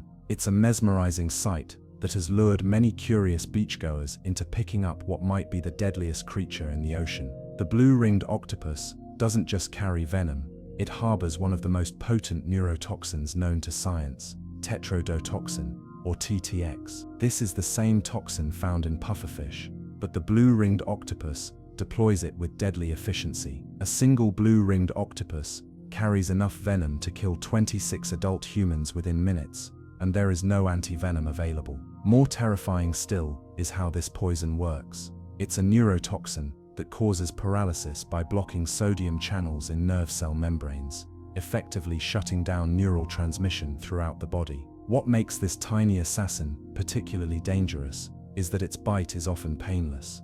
Many victims don't even realize they've been bitten. The first symptom might be numbness around the mouth and face, followed by progressive paralysis that spreads throughout the body. Within minutes, victims experience difficulty breathing as the diaphragm and chest muscles become paralyzed. Vision may blur, speech becomes impossible, and nausea sets in. Eventually, the victim becomes completely paralyzed, unable to move, speak, or even blink, yet remains fully conscious and aware of everything happening around them. Without immediate medical intervention to maintain breathing, death from respiratory failure follows within minutes. The horror of TTX poisoning lies in this consciousness during paralysis. Victims remain fully aware as their body shuts down around them, trapped in what medical professionals have described as a locked-in state. Australian toxicologist Jamie Seymour, who studies marine venoms, describes it as one of the worst ways to die, noting that victims are completely paralyzed,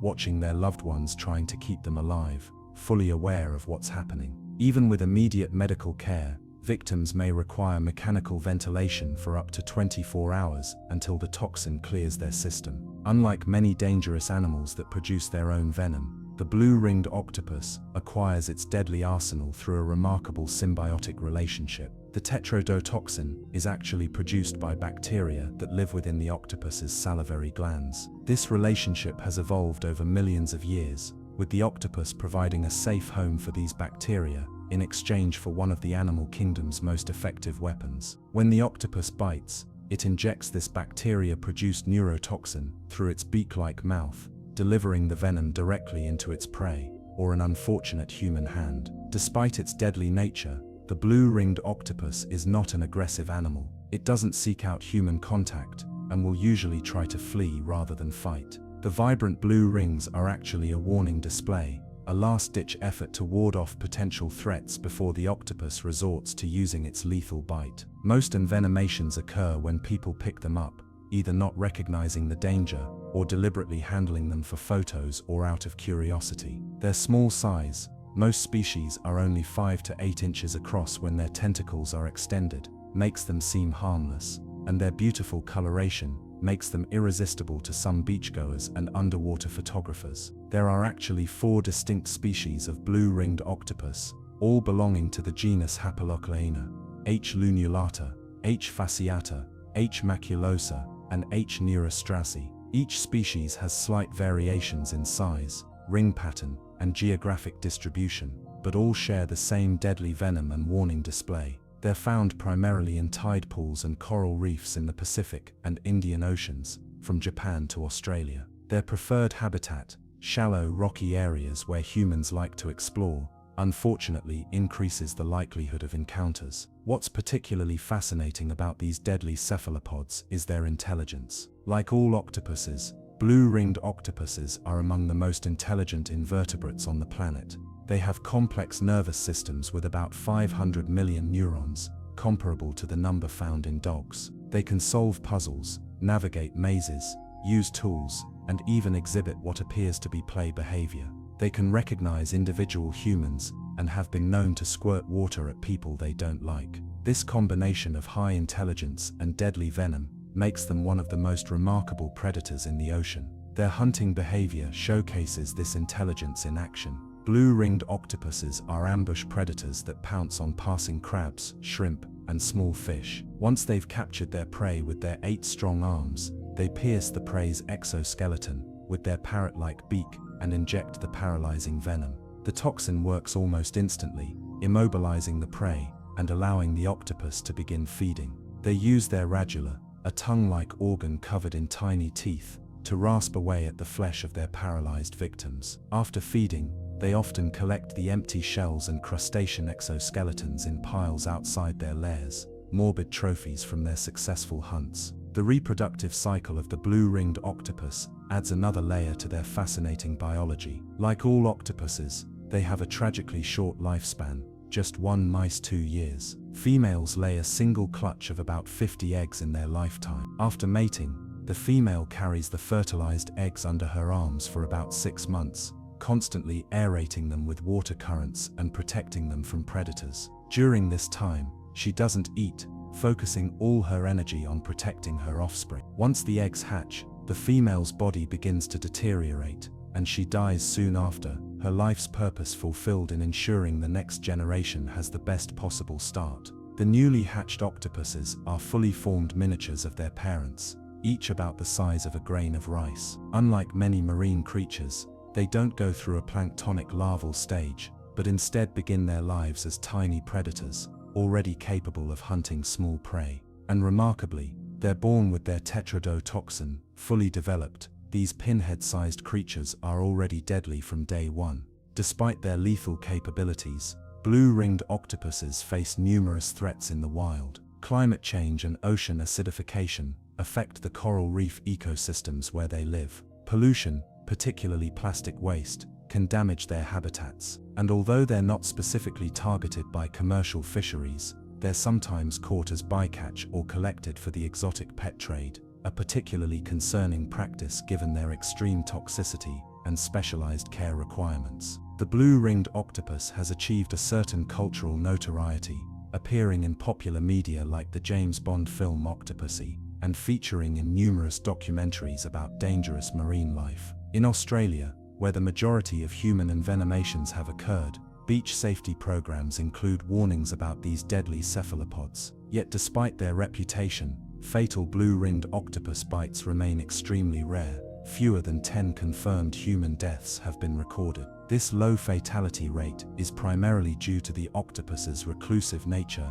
and tendency to flee rather than bite. Medical treatment for blue-ringed octopus envenomation focuses on life support until the toxin naturally clears from the victim's system. Since there is no anti-venom, emergency responders must establish an airway and provide artificial respiration, often for hours or even days, until the paralysis subsides. In hospital settings, mechanical ventilation takes over this role. The good news is that if breathing can be maintained, complete recovery is usually possible, as the toxin doesn't cause permanent damage to tissues or organs. However, the psychological trauma of being fully conscious while completely paralyzed can have lasting effects on survivors. Scientists are studying tetrodotoxin for potential medical applications. Its precise mechanism of action makes it valuable for understanding nerve function, and it's being investigated as a potential component in new pain medications. Some researchers are exploring its use in controlled doses as a local anesthetic or for treating certain types of chronic pain. The toxin's ability to block nerve signals so effectively might someday be harnessed to help patients suffering from conditions involving overactive nerve impulses. The blue-ringed octopus's hunting tools extend beyond just its venom. Like all octopuses, it has a specialized structure called a siphon, a tube-like organ that can expel water with force. This allows it to jet away from danger or flush prey out of hiding places. It can also release a cloud of black ink to confuse predators while it makes its escape. Its 8 arms are lined with powerful suction cups that can manipulate objects with remarkable precision, and its remarkable camouflage abilities allow it to change not just color but also texture, helping it blend perfectly with coral, rocks, or sand. One of the most remarkable aspects of blue-ringed octopus biology is their ability to squeeze through incredibly tight spaces. Like other octopuses, they have no rigid skeleton, allowing them to compress their bodies to fit through openings as small as a quarter, which means they can hide in the tiniest crevices, making them difficult to spot by both predators and unwary humans. This flexibility also allows them to escape from most containers, making them notorious jailbreakers in aquarium settings. Their vision is also extraordinary. Blue-ringed octopuses have large, highly developed eyes with rectangular pupils, an adaptation that gives them excellent vision even in the dim light of their reef habitats. They can see polarized light, giving them an advantage in spotting transparent prey, or detecting the subtle light reflections that betray a hidden predator or prey. Their vision is so acute that they can recognize patterns and shapes, and there's evidence they can remember and recognize individual humans. Indigenous peoples throughout the Indo-Pacific region have long known about the dangers of the blue-ringed octopus. In Australia, Aboriginal stories warn about the deadly sea creatures with blue circles that should never be touched. In Japan, where they're known as mizudako, water octopus, traditional folklore includes warnings about these beautiful but deadly animals. These cultural knowledge systems recognized the danger of these creatures long before modern science identified the specific neurotoxin responsible.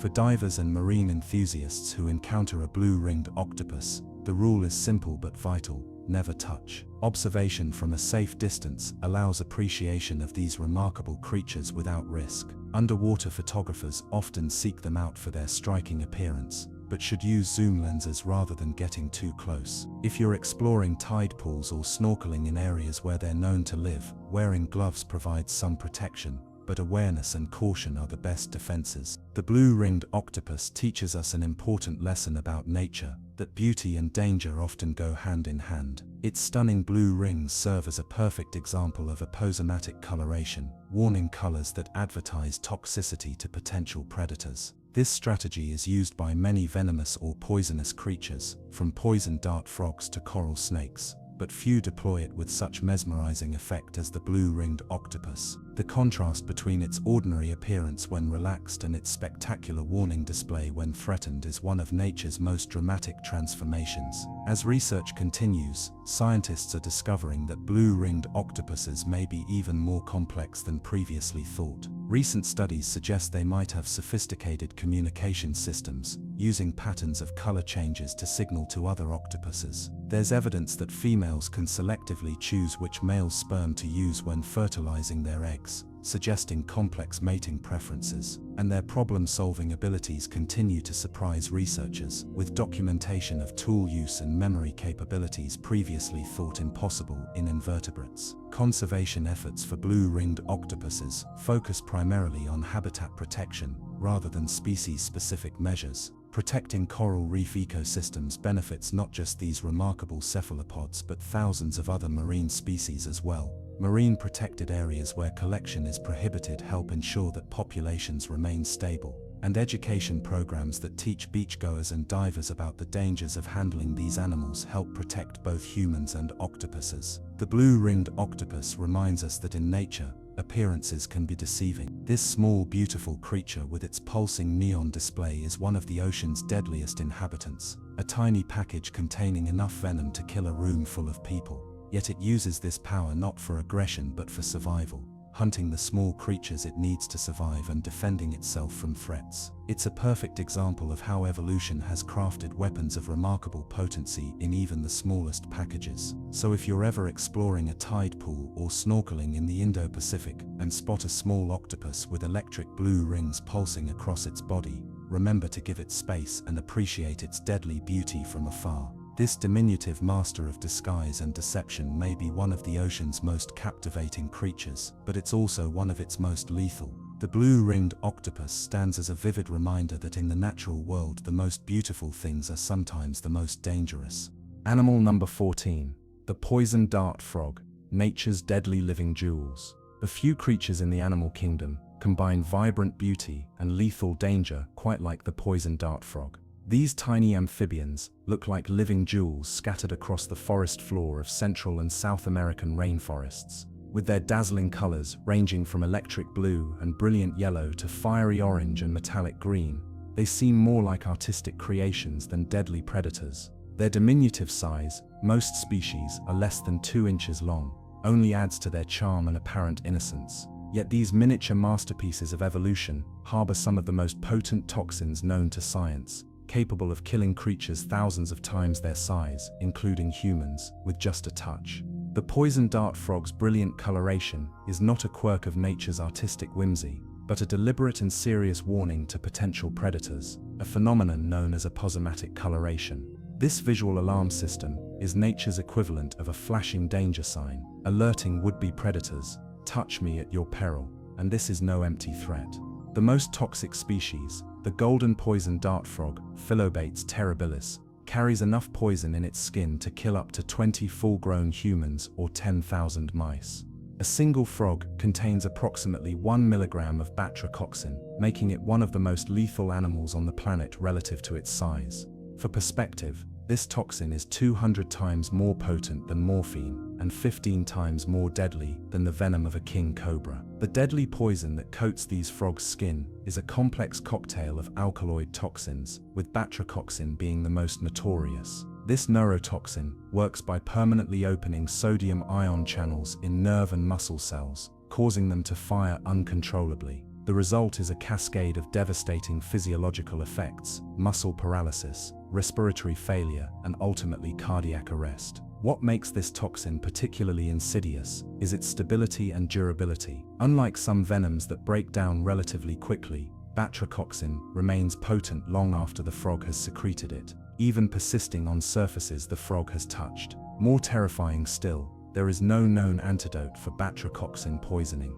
If enough toxin enters the bloodstream, medical intervention can only attempt to support vital functions while hoping the victim's body can withstand the assault. Perhaps the most fascinating aspect of the poison dart frog's toxicity is that they aren't born deadly, they acquire their poison through their diet. Research has shown that these frogs derive their toxins primarily from consuming certain species of ants, mites, and beetles that contain precursors to these deadly compounds. The frogs then modify and concentrate these chemicals, storing them in specialized granular glands in their skin. This dietary origin of their toxicity has been proven through captive breeding programs, where frogs raised on different diets lacking these specific insects do not develop toxicity. It's a remarkable example of sequestration, the ability to harvest chemicals from external sources and repurpose them for self-defense. Indigenous peoples of Colombia, particularly the Embera and Chocó tribes, have long known about and utilized the lethal power of these frogs,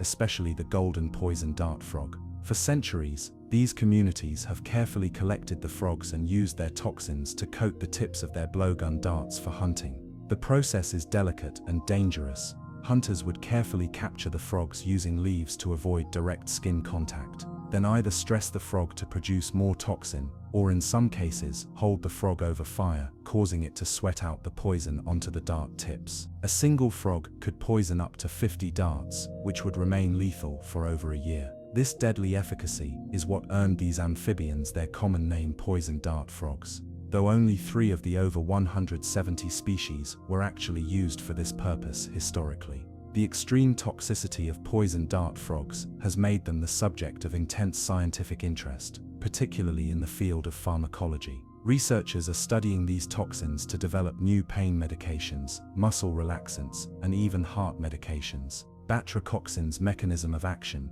permanently opening sodium channels, provides valuable insights into how these crucial biological pathways function. Scientists have already developed a synthetic version of epibetadine, another toxin found in some poison dart frog species, which has shown promise as a non-addictive painkiller more powerful than morphine. These deadly amphibians may ultimately contribute to life-saving medical breakthroughs. Beyond their toxicity, poison dart frogs exhibit fascinating behaviors that challenge our understanding of amphibian cognition and social structure. Unlike most frogs, many poison dart frog species are diurnal, active during daylight hours, likely because their toxic defenses eliminate the need to hide from predators. This daytime lifestyle has led to the evolution of more complex social behaviors and cognitive abilities than seen in most amphibians. Several species form monogamous pairs, unusual for amphibians, and display remarkable parental care. After mating, females lay eggs on leaves on the forest floor, and males take on the responsibility of keeping them moist and protected from predators and fungi. When the eggs hatch into tadpoles, parents carry the tadpoles on their backs, climbing high into the trees to deposit them in small water reservoirs formed in plant structures called bromeliads or tree holes. This parental transport is an incredible feat of navigation and memory. Parent frogs must remember the location of suitable water sources throughout their territory, which can span several dozen square meters, an impressive cognitive achievement for a creature with a brain smaller than a grain of rice. Some species even return to feed their tadpoles, with females laying unfertilized eggs as food for their developing offspring. This level of parental investment is extremely rare among amphibians and represents one of the most advanced care systems outside of mammals and birds. The poison dart frog's striking appearance has unfortunately made them targets for the exotic pet trade. Their vibrant colors and distinctive patterns have created demand among amphibian enthusiasts worldwide. While it's legal to own captive-bred poison dart frogs in many countries, wild collection threatens some populations. However, as mentioned earlier, captive-bred frogs raised on a diet lacking certain insects don't develop their toxic defenses and are generally safe to handle, though experts still recommend washing hands after any contact. The international trade in these frogs is regulated by CITES, the Convention on International Trade in Endangered Species of Wild Fauna and Flora, with several species listed in Appendix D, meaning their trade must be controlled to prevent unsustainable harvesting. Habitat destruction poses an even greater threat to poison dart frogs than collection. Rainforest deforestation across Central and South America is destroying the specialized microhabitats these frogs depend on. Their specific requirements for temperature, humidity, and food sources make them particularly vulnerable to environmental changes. Some species have extremely limited ranges, sometimes just a few square kilometers, meaning a single development project can potentially wipe out an entire species. Climate change further threatens these amphibians, as it alters rainfall patterns and temperatures in ways that may exceed their physiological tolerances. Like many amphibians worldwide, poison dart frogs also face threats from the coitrid fungus, Batrachochitrium dendrobatidis, which has caused devastating population declines and extinctions in amphibian populations globally. This fungal pathogen attacks the skin of amphibians, a critical organ they use for respiration and water regulation. Some scientists have hypothesized that the toxins in poison dart frog skin might provide some protection against this fungus, but research has shown varying levels of susceptibility among different species. Each species of poison dart frog has evolved its own unique pattern and color combination, with remarkable variation even within species. This diversity has fascinated evolutionary biologists, who study how these patterns serve as warning signals to predators, while also potentially playing a role in mate selection. Some neighboring populations of the same species can look dramatically different, a phenomenon known as polymorphism. Scientists believe this visual diversity may help prevent predators from developing specific recognition of any one pattern as dangerous. If predators must avoid anything that looks even remotely like a poison dart frog, the protection extends more broadly. The strawberry poison dart frog, Upaga pumilio, offers one of the most striking examples of this color variation. Found primarily in Costa Rica and Panama, this species comes in over 15 distinct color morphs, ranging from bright red with blue legs to solid yellow, orange or green. This extraordinary diversity within a single species has made it a model organism for studying the evolution of warning coloration and sexual selection.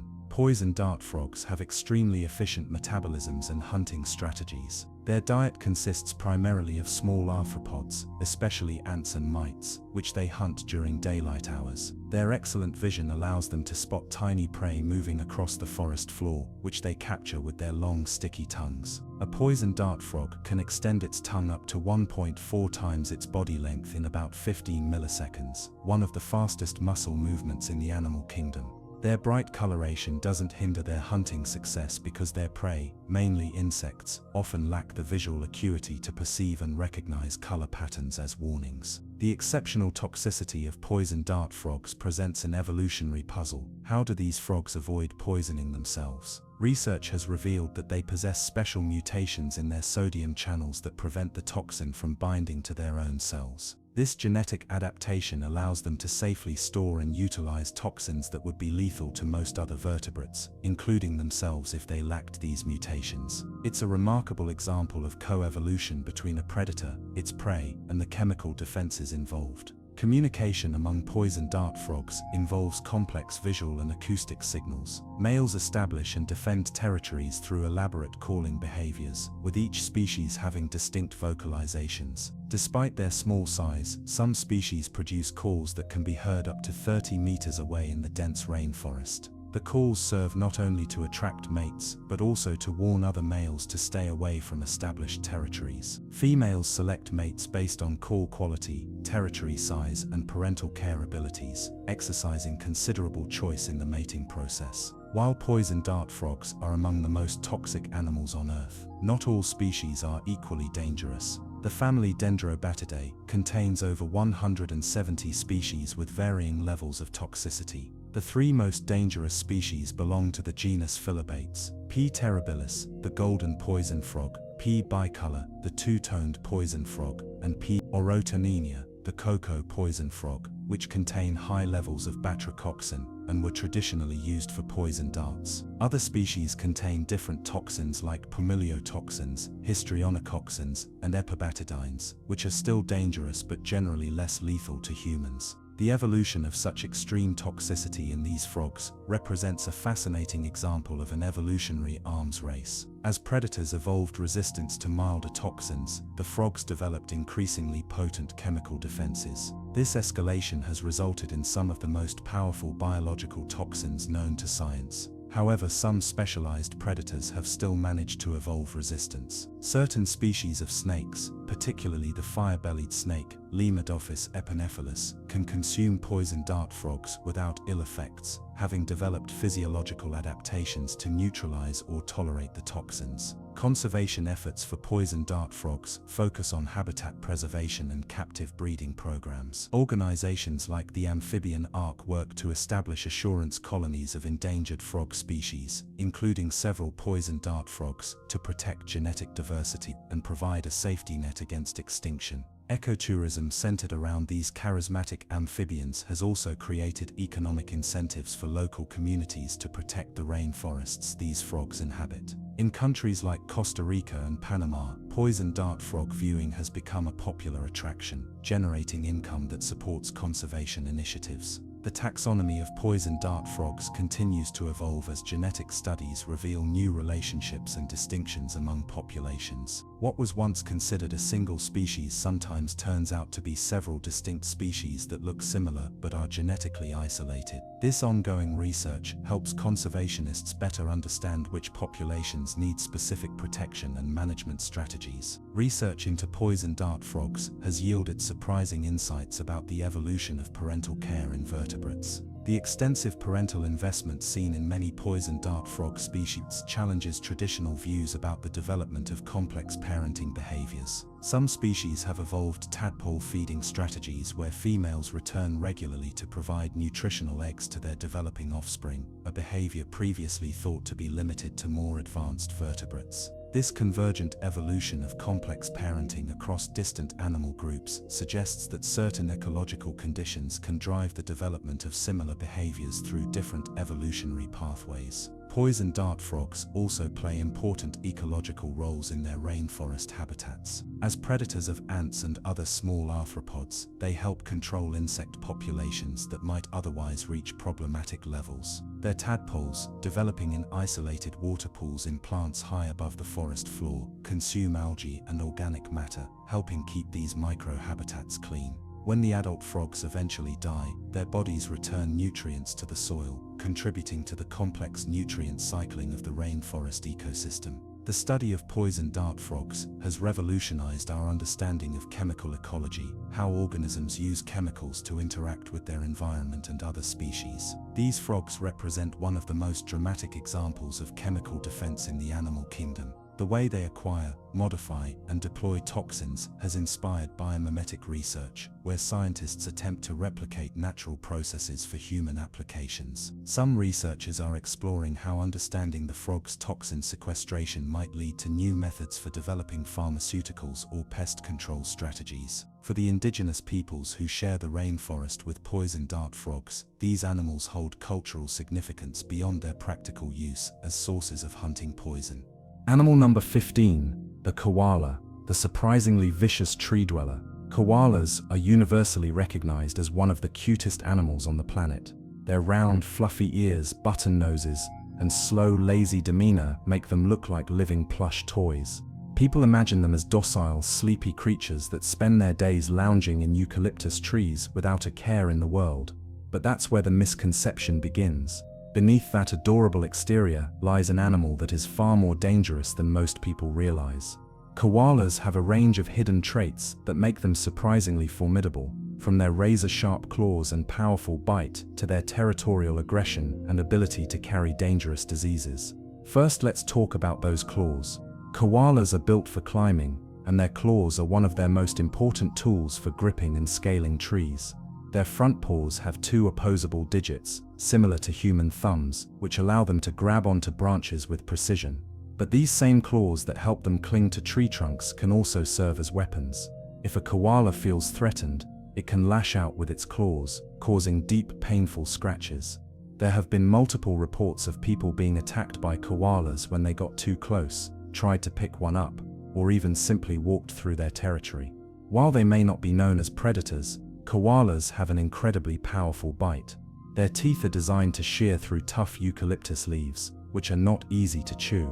That means their jaw muscles are extremely strong, capable of exerting a surprising amount of force. If a koala decides to bite, it's not just a light nibble, it's a full-force chomp that can break the skin and leave serious wounds. Some wildlife workers have reported needing stitches after being bitten by an angry koala, and since they have sharp, pointed teeth, their bites are puncture-like, making them difficult to treat and prone to infection. One of the most shocking things about koalas is their territorial nature.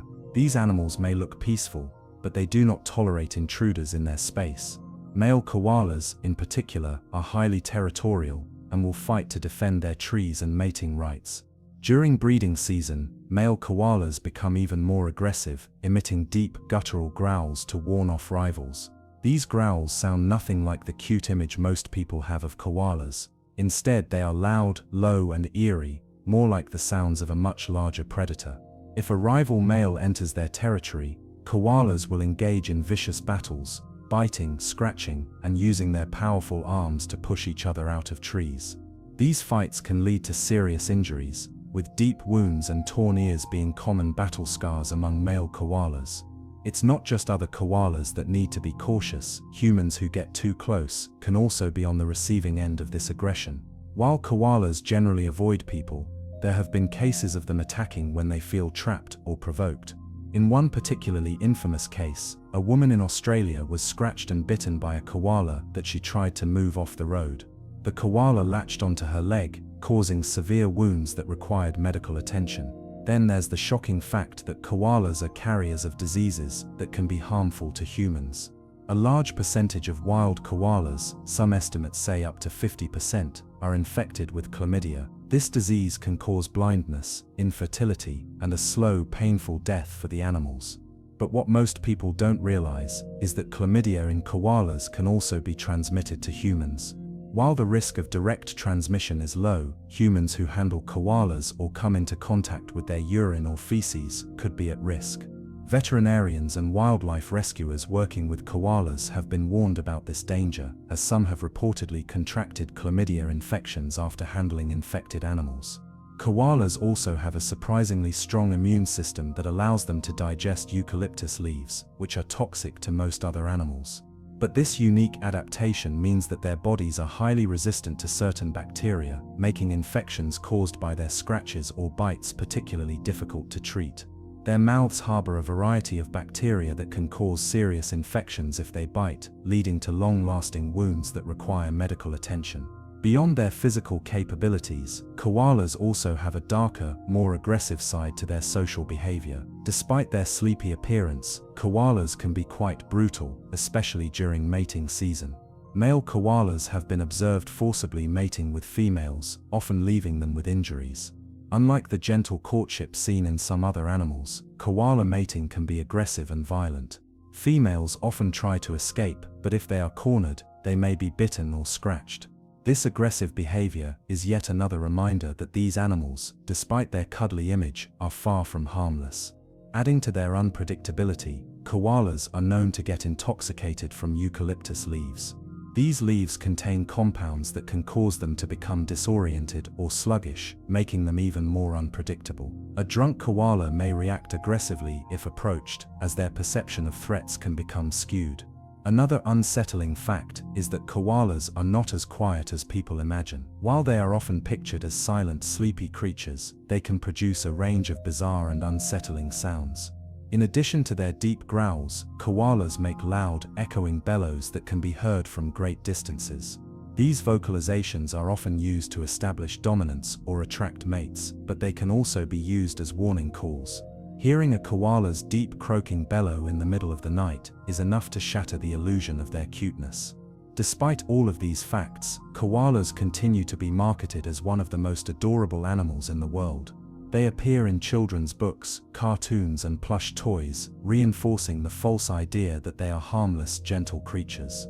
But the reality is far different. Koalas are wild animals with sharp claws, powerful bites, aggressive tendencies, and the potential to carry harmful diseases. If you ever encounter a wild koala, the best thing to do is admire it from a distance. Trying to pet, pick up, or interact with a koala is a mistake that can quickly turn into a painful and dangerous experience.